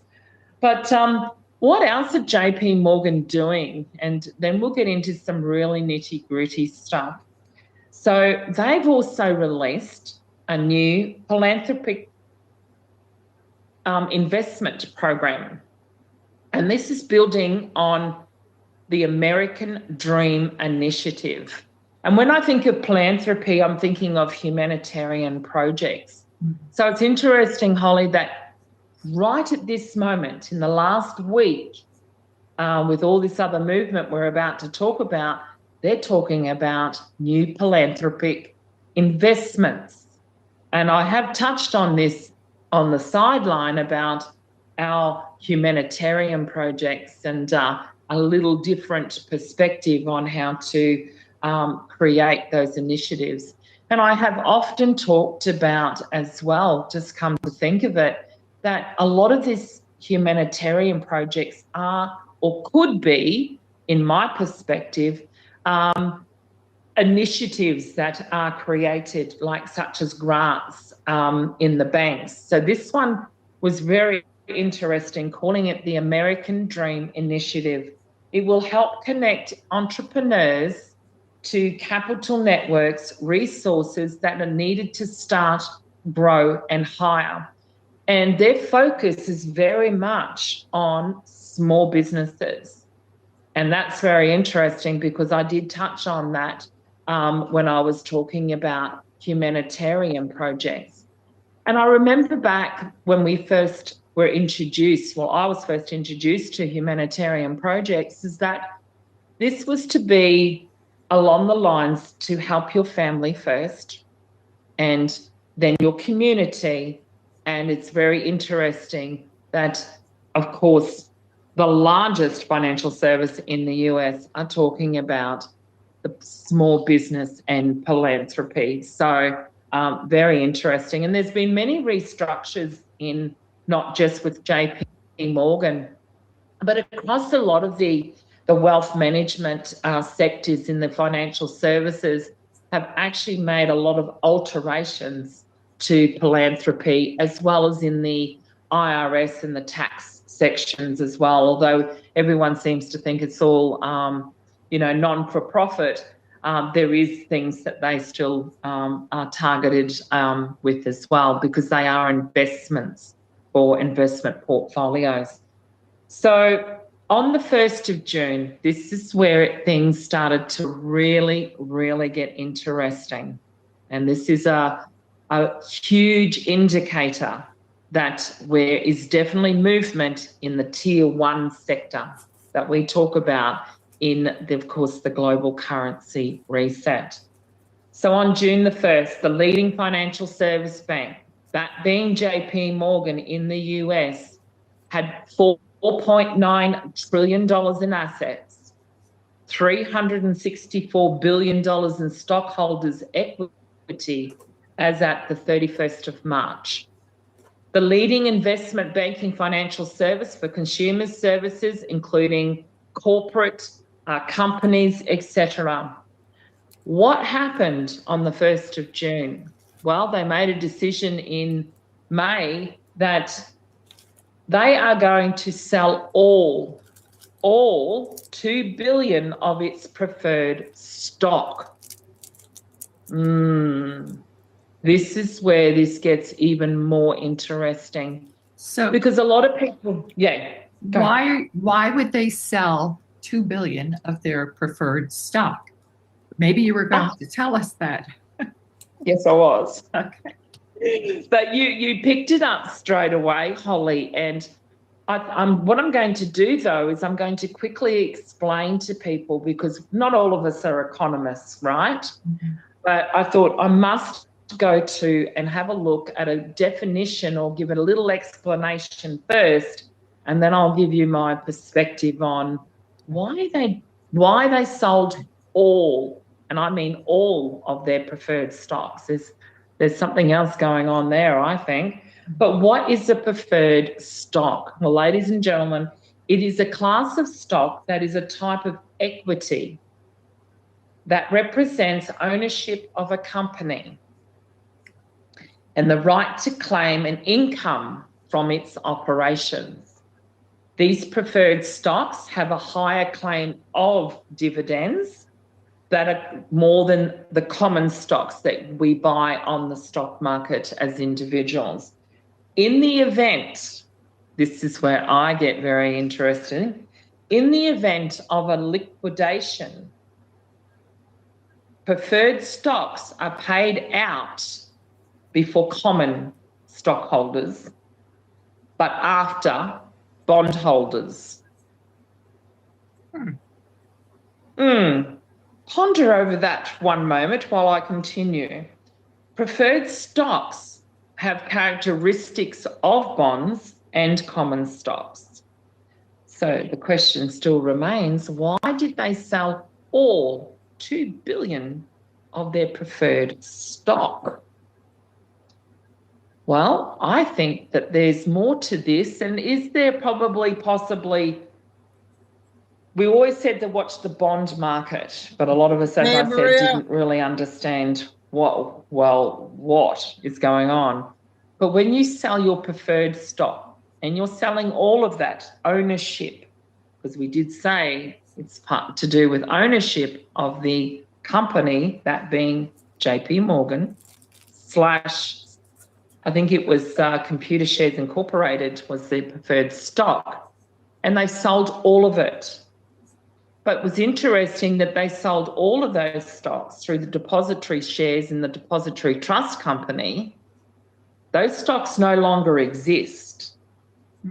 Now, that's even more interesting when you consider JP Morgan, ladies and gentlemen, as I said, is the largest financial service based in the US. It is also global. So it's going to be interesting over the next coming 30 days that I'm going to be watching all of JP Morgan's global conglomerates and see what is actually going on. So was there arrests that happened? Are they closing off bonds in the old system? Many, many questions have to be asked. But my point being here, ladies and gentlemen, is that there is movement. If they are selling preferred stocks within their company and all of them have been paid out and no longer on the stock market, there is movement in tier 1. That, ladies and gentlemen, can now be confirmed. Get excited. I always say, focus on the fundamentals when there is movement at the station, for the word that passed around. This confirms some of the rumours, not all of the rumours, but as I always say, rumours are only hearsay until such time as that we can substantiate all of that. But very interesting, Helene, very interesting. So just to reiterate, you did say these are sold prior to bonds. Bondholders, yeah. I double-checked on all of that. Very interesting. To sell it all that's a lot. So something is definitely happening. Absolutely. You don't, and I always say focus on the big guys, because that then trickles down. It's like a ripple effect, isn't it? And we've been waiting for this ripple effect to actually happen in the banking system, and that it happens, after. So, well, maybe they were told to liquidate all of these, like a cleaning house. I'm with you, Holly. Yeah. None of us really know what's going on behind the scenes. Right. But this was massive. Yeah. Like this, when we put this in perspective, and as I always say, to go to that extended bit that I said about, before and after bonds and things like that as well. This is much bigger than what people completely understand. So for me, when I read that, I went, well, there's movement in tier 1. And now, how the next stage?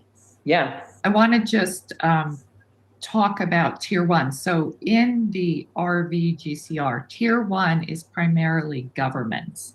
And in banking, there are tier 1 banks.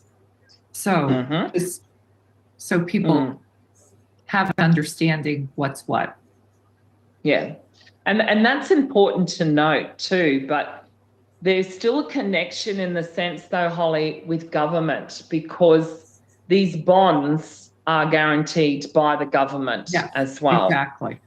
So, and that's really important to remind people. You don't have to be an economist, ladies and gentlemen, but understand when they guarantee these bonds and companies are paying dividends on those bonds, it's the same with government bonds. You are loaning. It's like an IOU on a loan.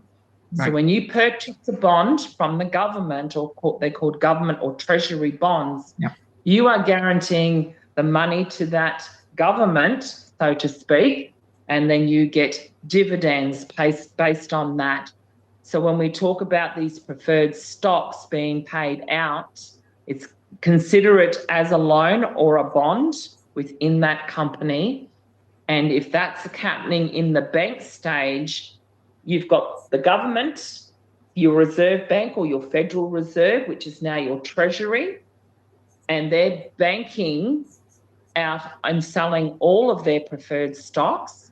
As I said, this is confirmation that there is movement, and there has to be this level playing field or this balance that's going to happen in the economics. So we will certainly keep an eye on that. But I think that was a very huge marker, considering that we are hearing whispers about bondholders. I mean, even though they are in the government sector, I think they had to cancel out, as you just said, they had to balance and cancel out these bonds in this, what we call the old fork, so that they can release up here as well. So we're going from the tier to tier. And of course, we're at the tier 1 bank level, which means that we are definitely going to be able to substantiate, I think, in the coming 30 days regarding tier 1 and tier 2, that in the GCR sector, which is the governments and that as well. So we can hear the whispers, but now we've got the substantiation that there is still movement going on. How long does this take? We don't know the timing, of course, but it is certainly, we've never seen all preferred stocks in the biggest financial service ever be sold, and they are no longer on the stock market. So this is much bigger. Here's a thought that just popped in my head. So you know how we have to clear the old debt before we can bring in the new sovereign debt? So if they're selling that off, they're clearing the books on the old debt. That's got to be gone before they can bring in this new sovereign money because every country is going to be made sovereign. So that's probably why. Yeah. And we even see U.S. treasuries are being bought up by Tether. Yes. Just scooping it up. So that's how they're getting rid of the old debt. Yeah. So let's talk a little bit about Tether. Okay. Would you like to talk? So I'll give you a little bit. Sometimes we don't know where this is ever going to go, do we? But it's interesting you bring up Tether. So let's do a little bit of a backline of things that I did quite some time ago regarding Tether. So Tether was always linked, of course, to, it was the backbone actually of Bitcoin, believe it or not. And during COVID times, I actually saw the old Tether be incorporated into the new quantum system via the Stellar network, okay? And that is that bridge, as I said, where we go from the old to the new, we go in through to these bridges. And the Tether then became USDT, right, which is, of course, linked to the Treasury. So this was taking, as I said, this was your bridge from the Federal Reserve into FedNow, which is your bridge from your Federal Reserve into, of course, your Treasury as well. So Tether plays a very big role. So it's interesting you bring that up because, as I said, it's interesting when you look at all I can see now is the diagram of the Titanic sinking, the connections of JP Morgan and Tether. And what are we talking about today? I was not expecting that, but I just saw a picture of course, when you understand the history behind JP Morgan and the Titanic, and of course the corruption and all that surrounded it. Isn't it interesting? This is the actual breakdown of the old system. And boys, I'm very excited now. I was excited before the show, so thank you, Holly. You're welcome. welcome. It comes into play. And, cryptocurrencies. I don't know if you saw this week, but Trump mentioned about Bitcoin is going to be, I believe, a stable coin and integrated into the system where, you know, years ago it was always Bitcoin is bad, it's child trafficking, it's, you know, dark web money, you don't want to own it, you don't want to have it. And now it's being integrated into the new system. So it's almost like they're cleaning it up and then they're reabsorbing it because it's being used. It is. And if you look at the fact that President DJT or his Trump family have taken control of Bitcoin mining in America. So they actually mine it there so they can control it. So they have the ability. And for it to become a stable coin, what happens there is that it has to be stabilized against an asset. And that asset, of course, will going into the gold standard backed by certain amounts of precious metals and other things in assets as well. So for it to be a stable coin, it cannot run on its previous system. It has to be stabilized with, that being, of course, precious metals and that as well. So hence, I think that's why Trump took control of the actual mining of Bitcoin so as they can regulate it and stabilize it, because it was used for nefarious events. Here's another thought that I've had on Bitcoin. So how it was the cabal, the dark web, child trafficking, very nefarious. It was used as they have arrested all these cabal actors. They have seized all their assets. So I'm sure they have seized all this Bitcoin and they're like, well, what are we going to do with it? You know, how can we incorporate it into the system and use what we have, which is why I'm sure we're seeing it be part of 17 minutes, the guys. sovereign wealth fund that Trump has. 17. Well, it's interesting because if we looked back onto the fact that 60 to 70% of all Bitcoin was being used by the governments. So if you take that power away and, like you said, redistribute that back to the people, you have to take control of that. And that's why this empowerment of, regardless of whether you like DJT or not, is irrelevant here.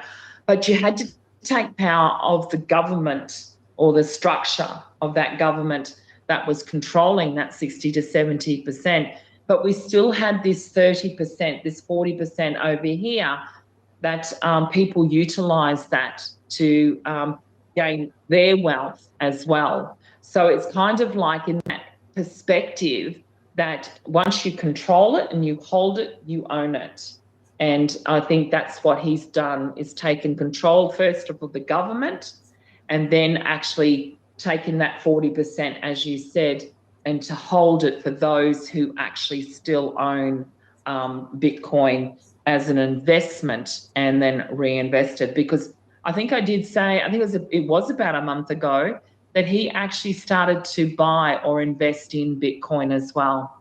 So when I start seeing that, then he's telling us that it has to be stable or worthy of holding, so to speak. So again, it's about our redistribution as well. So I often talk about this revaluation, is revaluating everything that we thought about as well, and having this attachment to Bitcoin as we thought it to be. Right. And it's going to go to zero. Well, I think it already has, in the sense that when we talk about 0 day, it was taking control back, and therefore it is in the right hands of it to be redistributed. And how it gets redistributed is, of course, now made in America. So Bitcoin, if you looked at it in that perspective, is made in America. So you have control of that.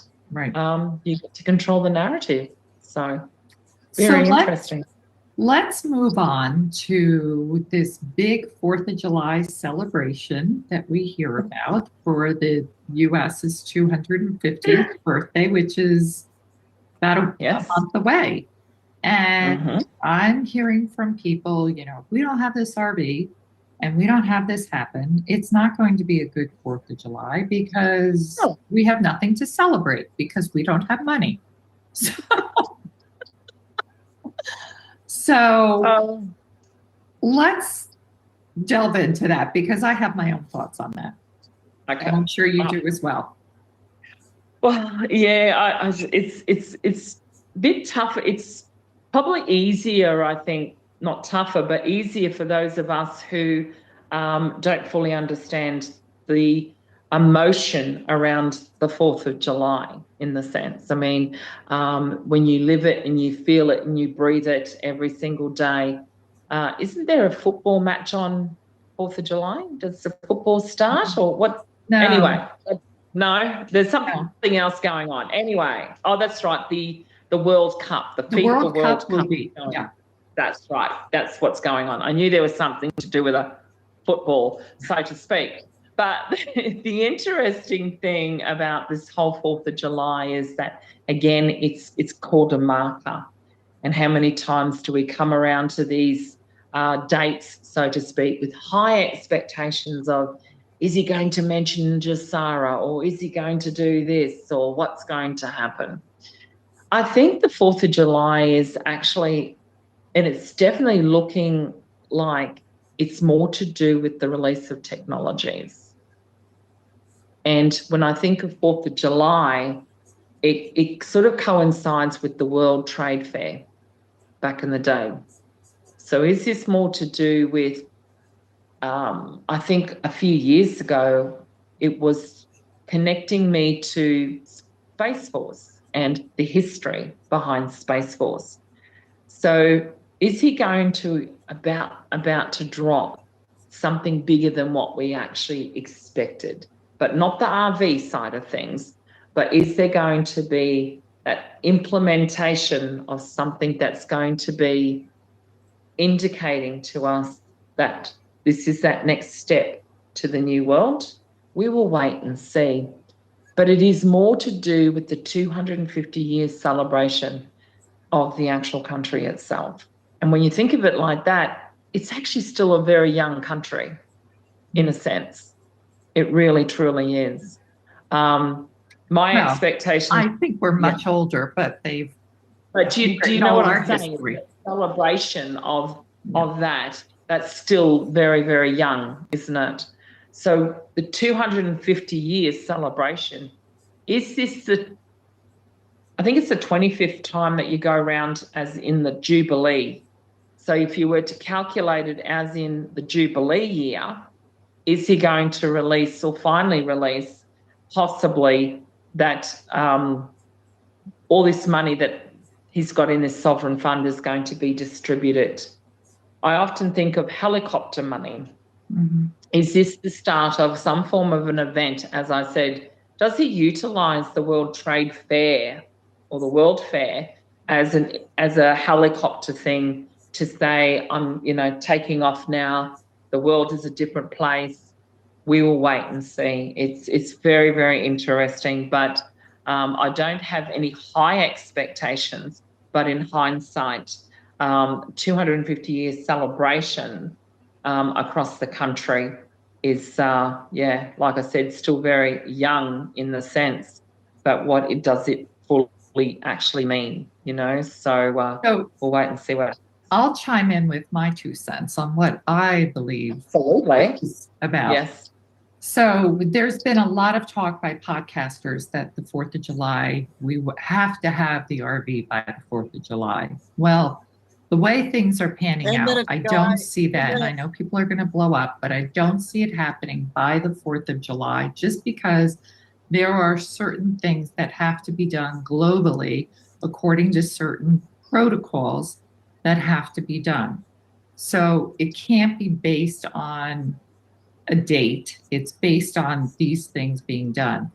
The 4th of July, maybe, this is just my take on it, maybe it's about the United States being set free and being made sovereign from the strangleholds of the British Crown and all the other countries that have strangled us and kept our wealth and our people hostage all these years. Maybe that's what this magnificent celebration is, that we are finally set free. The official celebration. Yes. Yes. Because it was in Trump's first term, I think it was 2017 or 2018, when he went to Mount Rushmore and they did that whole celebration there. That's where he signed another Declaration of Independence there. So maybe there had to be a period of time of curing, so to speak, and then unleashing all these the British from us that we're being totally set free. Just a thought. Just a thought. Look, Holly, that makes a lot of sense, to be honest. It and does that's a make big thing to celebrate. I mean, being set free from not being a debt slave anymore. Well, that's what I mean. Is he going to announce the sovereign fund? That's that's what I'm saying. It's my brain always goes to the financial side, but that's what I'm thinking. The World Fair releasing the sovereign fund to the people. Look, hey, I guess if we get respectful. a portion of this correct, it's going to be absolutely amazing. And I always say to people, constantly, find that positive, find that thing that drives us to keep going, and instead of focusing on specifically the event, so to speak. It is event driven, but at some time, I do know there was some, whispers. People got very excited. I think it was Dan Scavino talked about, how the story's coming to an end or the movie's coming to an end. But but how often have we seen that, the ending of another movie? And they often say there's I think there was 3 or 4 movies running simultaneously. Right. So which movie are they finishing? I don't know. There will continue to be a movie, and that's what I mean. So which movie are they actually talking about? Have we completed all 4 shows or 3 shows, whatever it was, in the queue post, and which movie is actually ending? And I always said when there's an ending, there's a new beginning. And so I think 4th of July will certainly be a new beginning, but just control your emotions on that one, because, as I said, we're not in the privy to know, but I do think that sovereign, and what we've seen, especially in the last 3 months, there certainly is indicators of sovereignty and claiming our sovereignty back. 250 years is, and then being set free after that. As I said, really, we've all been held in this bubble, so to speak, for 250 years. So I think the 250 years celebration for the United States is also relevant, because they've had the stronghold on all of us outside of the States as well. So that's, having that new young look on the 250 years is certainly going to be very interesting. So yeah, we're only a month away. We're a month away. Yeah, just a month away. So for all those that are hanging on by a thread for the RV. Yes. And I hear this day in and day out, and I'm sure you do as well, that we are sitting on the front row seat, having been given all the information as to what's happening. And because we're awake and we're aware and we're dialed into this, it's frustrating for us because we know it's going to happen and we want it to happen now and not wait. But all those that have no clue about what we're dialed into or know about, they just live their life. So you have to live your life knowing you're holding the golden ticket. I have a mod that it in is going to chat. happen. Someone keep an We eye on just these don't next know when 2 that golden days in ticket's going to chat. get pulled. But Thank when you. it does happen, you I will be blocked them. I blocked abundantly all of them. blessed. Until then, continue living your life, as if this is not, you knew anything about this. But that's the problem. So many people don't live their life. They stop living and they just wait for this, and then they get themselves in financial straits. They certainly do. It's interesting when you talk about the golden ticket, it reminds me of the Kodak film. And Kodak is, of course, popped up just recently on the radar. And so the golden ticket, think of it as the Kodak film or the Kodak movie. And as I said, which movie are we going into rather than coming out of? Right. So once this new movie starts, this golden ticket is the golden movie from Kodak. And of course, we now have linked or reminded ourselves the links of Kodak.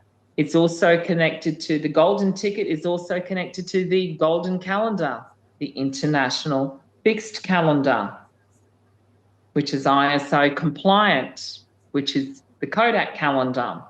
Do you see where I'm going with this, Holly? It is a movie. You hold the golden ticket. Each one who has invested into this movement has the golden ticket. And you hold the ticket, and it is your movie. How do you want your movie to start?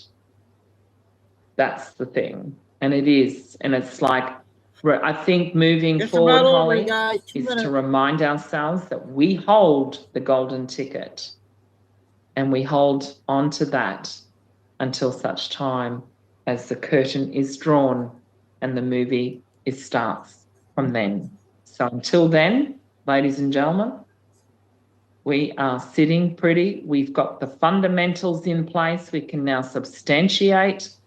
There's bondholders, bond movement, stocks and shares have been cancelled out. When we start cancelling things out, there's your 0 day. So where do we start? We start after 0 day. So think of today, and 30 days is 4th of July. How ironic is this, Holly? 30 days, done in 30. We look forward to coming back and sharing our thoughts and vision of what is going to happen in the next movie. And so thank you so much, Holly. Thank we you. Appreciate it. Okay, that was two big ones there, Holly and Mel there. Big two top things. So I have a mod in chat. Can you guys check who this last two names in chat is, please? I got rid of one. I think it's a troll. They're not being respectful.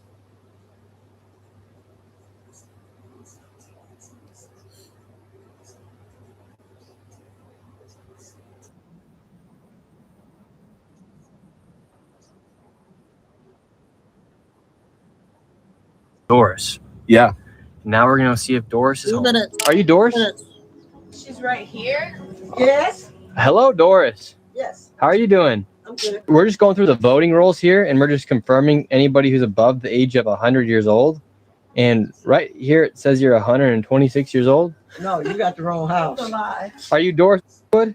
Yeah, but you got the wrong house. I'm Doris Wood, but you got the wrong place. That's the wrong information, all that stuff. No, that's wrong. Oh, here, I can show you if you like. No, it's just that it's wrong. How come you think here in California they're just messing up on all these voting rolls here? I don't know, because I don't know what you're talking about. Yeah, it says you voted in 51 elections, Doris. No, not me. Really? I'm not no 100-some years old. I know. I said I wasn't. I just want to make sure you're not 126 years old. No, I'm not. Yeah, it really does say you're 126 years old here. No. Says, Who did this? You'd be 126. That don't even make sense. I know. That's what the Secretary of State says. Well, the Secretary of State is wrong. Okay, well. Put it like this. I was born in 1940. So you figure that out. All right, Doris. You have a good evening. So get this. There is an approximately nearly 1 million dead or ineligible voters on California's voter rolls. And this isn't some guess.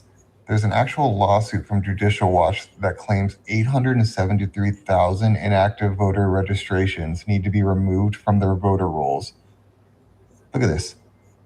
Almost 100,000 dead voters are on their voter rolls, and this is new. This is as of 2025. Now, here's another scam. Look at this. Yes, non-U.S. citizens can get a driver's license in California. What can you do with that? You can walk right in and vote. But in California, you don't even need a driver's license to vote, so it's kind of redundant. It's rigged. Okay, we got a 10-minute one coming up.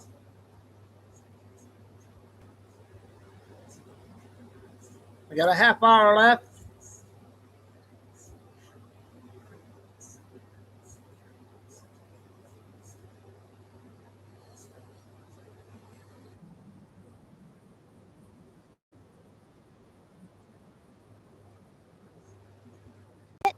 Turn your sound from 100% to 600% with Turbo Loud. And we begin at 6 with American Senior Communities breaking its silence about the federal investigation underway. Agents raided the home and office. Videos on the American Senior Communities website show images of nursing home staff caring for its patients, a contrast to the images shown Tuesday at the FBI raid on its CEO's. You just found that somebody was under investigation is already scary enough, but once you throw FBI or any kind of federal authorities in there, it definitely has a whole nother level of interest for everybody. As for the FBI raid, it's unclear if anyone at the nursing home operator saw it coming. The investigation could take weeks or even months, but at 3:12 a.m., inside the administrative wing of Suncoast Gardens Memory Care Center in Tampa, Florida, night shift charge nurse named Patricia Weldon was completing her end-of-round documentation when she noticed something that did not belong. Room 114 had an active care log, vital signs recorded at 11 p.m., medication administered at 11:45 p.m., physical therapy session noted for 7 a.m. the following morning. Patricia had just walked past room 114 20 minutes earlier. The room was empty. The bed was made. The chair beside the window had no personal items on it. No photographs, no reading glasses, no water cup on the nightstand. The room had the particular stillness of a space that had not held a living person in some time. She checked the resident name on the care log. Margaret Holloway. Age 84. Admitted 14 months ago. Status: active. Patricia pulled the physical admission file from the nursing station. Margaret Holloway's intake paperwork was complete. Physician signature, Medicare authorization, next of kin contact, medication chart, everything present. She called the overnight supervisor and asked when Margaret Holloway had last been seen by staff. The supervisor checked the system. According to the records, Margaret Holloway had received a full wellness assessment that same afternoon. Patricia walked back to room 114 and stood in the doorway for a long moment. There was no one there. She filed an internal discrepancy report at 3:28 a.m. and went back to her rounds. But before her shift ended, she checked 3 more rooms flagged as active in the system. 1 was occupied. 2 were not. Both had complete current care logs showing recent vitals, recent medication administration, and upcoming therapy appointments.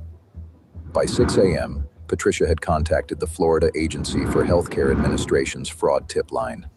By 8:30 a.m., the tip had been routed to the HHS Office of Inspector General and flagged for immediate review.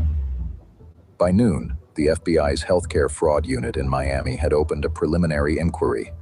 What Patricia Weldon had found in room 114 was not a clerical error.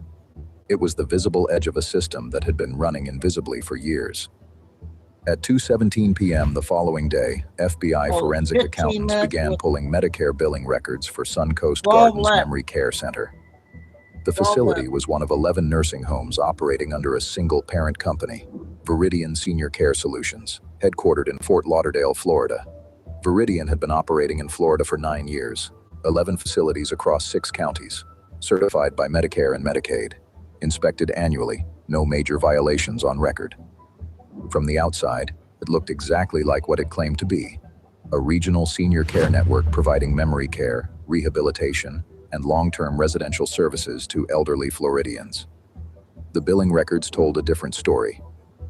In the 12 months prior to Patricia's report, Suncoast Gardens had billed Medicare for 94 residents.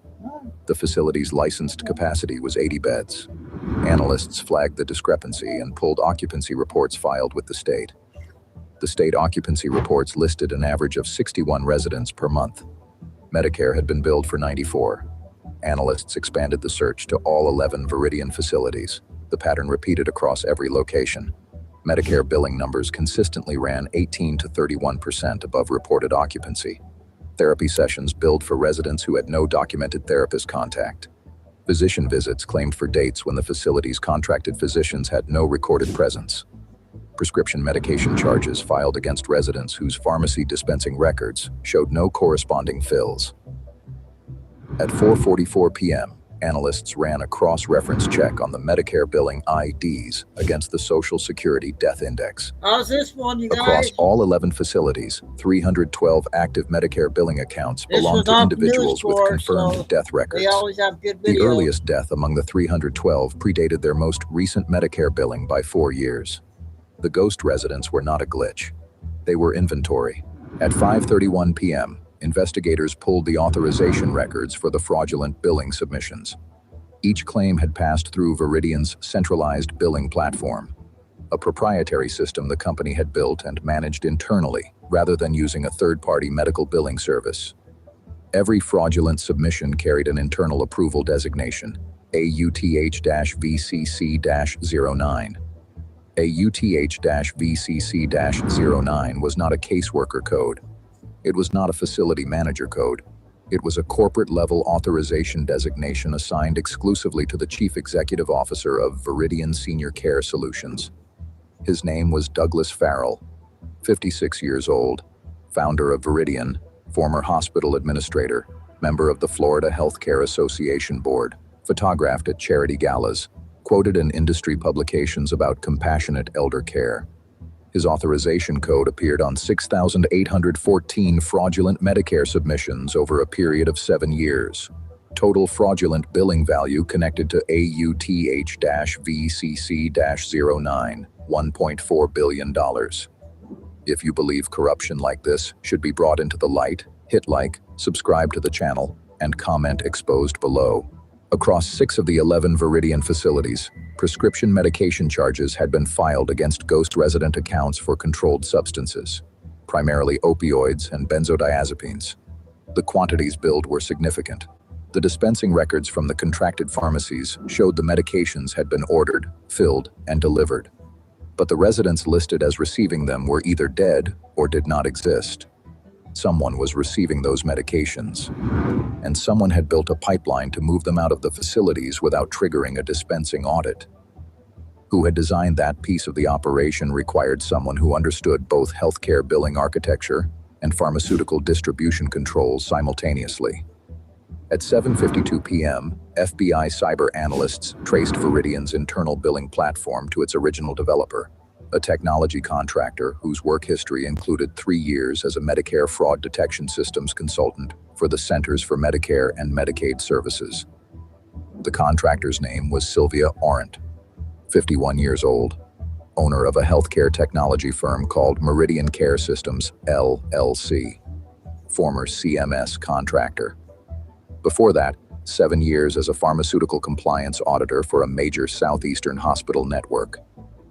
Arendt had spent a decade learning exactly how Medicare fraud detection algorithms worked, which billing patterns triggered audits, which submission frequencies stayed below detection thresholds, which authorization structures appeared legitimate to automated review systems. She had built Viridian's billing platform with one architectural priority: it would never flag itself. Every fraudulent submission was formatted to pass automated CMS review. Ghost resident billing was distributed across facilities to prevent any single location from showing anomalous claim density. Controlled substance orders were cycled through rotating resident IDs to prevent pharmacy-level pattern detection. The entire system had been engineered from the inside by someone who had spent years on the other side of it. Farrell was the face. He was the authorization code. He was the man whose name was on the buildings. Arendt was the architect. Internally, inside the encrypted communication archive, analysts had begun extracting from Viridian's server infrastructure. Arendt's designation appeared only once, in a single message sent to Farrell 3 years into the operation. The message read, "The system does not make mistakes. The system makes decisions. Remember the difference." Her code name in the archive was The Consultant. At 9:03 p.m., a federal judge in the Southern District of Florida signed simultaneous search and arrest warrants for 9 locations across Broward, Miami-Dade, and Palm Beach counties. At 9:17 p.m., the order went out. Execute. Location 1, Viridian Senior Care Solutions Headquarters, Fort Lauderdale. Agents entered the executive floor through the main lobby under federal warrant. The building's night security cooperated immediately. Inside Farrell's corner office, agents recovered 3 laptops, 2 external hard drives, a printed copy of Viridian's complete LLC ownership structure with handwritten margin notes, and a locked desk drawer containing $180,000 in cash and a prepaid international phone with recent call logs to a number registered in Grand Cayman. Location 2, Douglas Farrell's residence, Coral Gables. Farrell was home. He met agents at the door in a suit jacket, as though he had been awake and waiting. He said nothing beyond his name and asked for his attorney. Agents recovered a home office server, 4 additional phones, and a wall safe containing offshore account documentation and 2 foreign passports.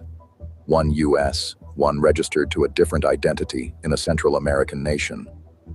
Location 3, Meridian Care Systems, LLC office, Boca Raton. The office was occupied. Sylvia Arendt was inside at 9:31 p.m., seated at a workstation. A deletion program was running on the primary server when agents entered.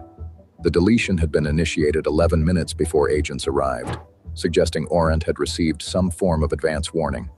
Cyber analysts immediately suspended the deletion process. Approximately 74% of the server's contents were recovered intact. Location 4, Viridian Central Pharmacy Contractor Warehouse, Hialeah. DEA agents led entry at this location.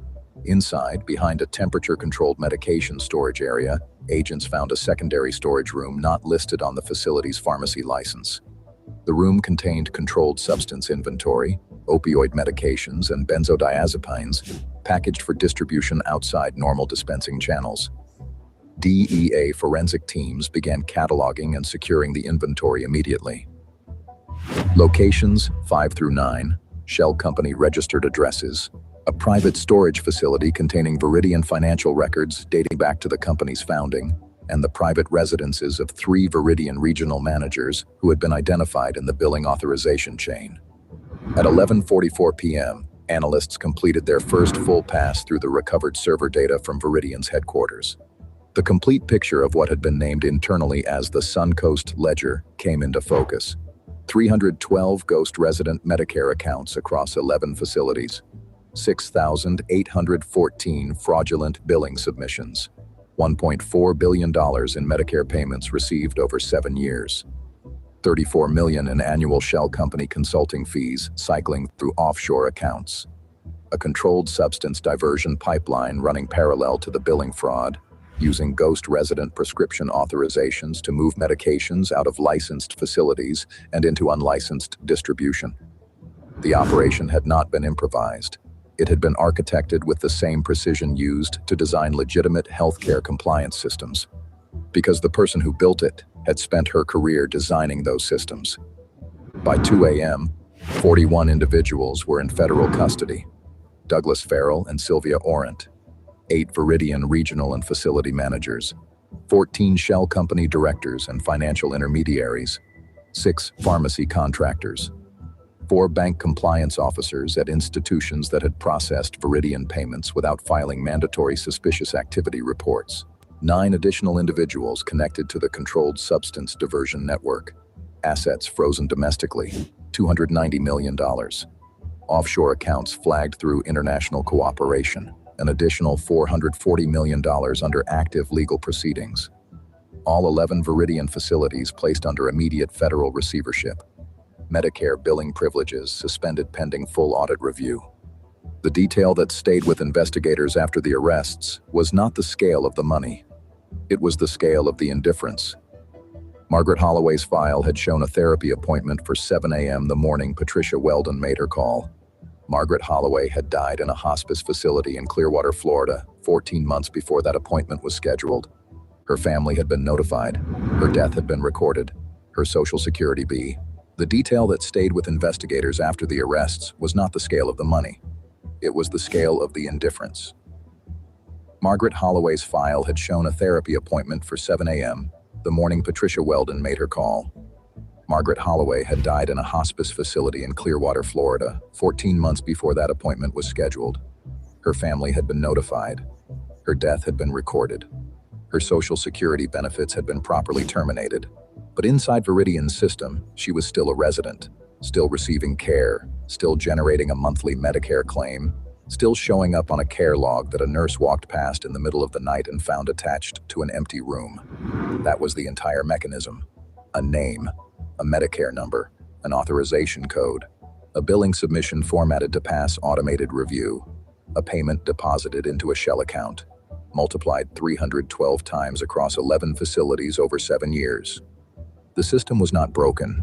It was being used precisely as designed, by people who understood its design better than anyone who was supposed to be watching it. Florida's Agency for Healthcare Administration announced a statewide audit of all Medicare-certified long-term care facilities within 48 hours of the arrests. The review was expected to take 18 months. If a fraud network this large could operate for 7 years inside 11 licensed nursing homes, facilities trusted by thousands of Florida families to care for their most vulnerable loved ones, how many other empty rooms have a care log on the door tonight? Okay, that's gonna wrap it up for the first show. We'll do the short ones. We had the big ones here in the first show. We'll got 2 lined up with Trish and 2 Bennies. We'll play. Then all the short ones we'll play tonight. We got the first big show out of the way. There's a lot more I have to get out, but I don't know how much we're going to get tonight. So, everybody have a good dinner tonight, and back about 6:30, 7 o'clock. Go 3 hours more. I got a lot of good stuff still to get out. So, thanks, mods, ones that were in here. Everybody else was lurking and rested. Lucy and then Tim and Carol. Aunt Karen. So, God bless everybody. Above all, remember, please hit the like. Stay safe, stay strong, keep the faith. And Auntie, this is the sign that Auntie Karen gave me. Never give up. And the hat she gave me. Chico do signing off for show number 1 on Monday, the 8th. We'll see you around 7.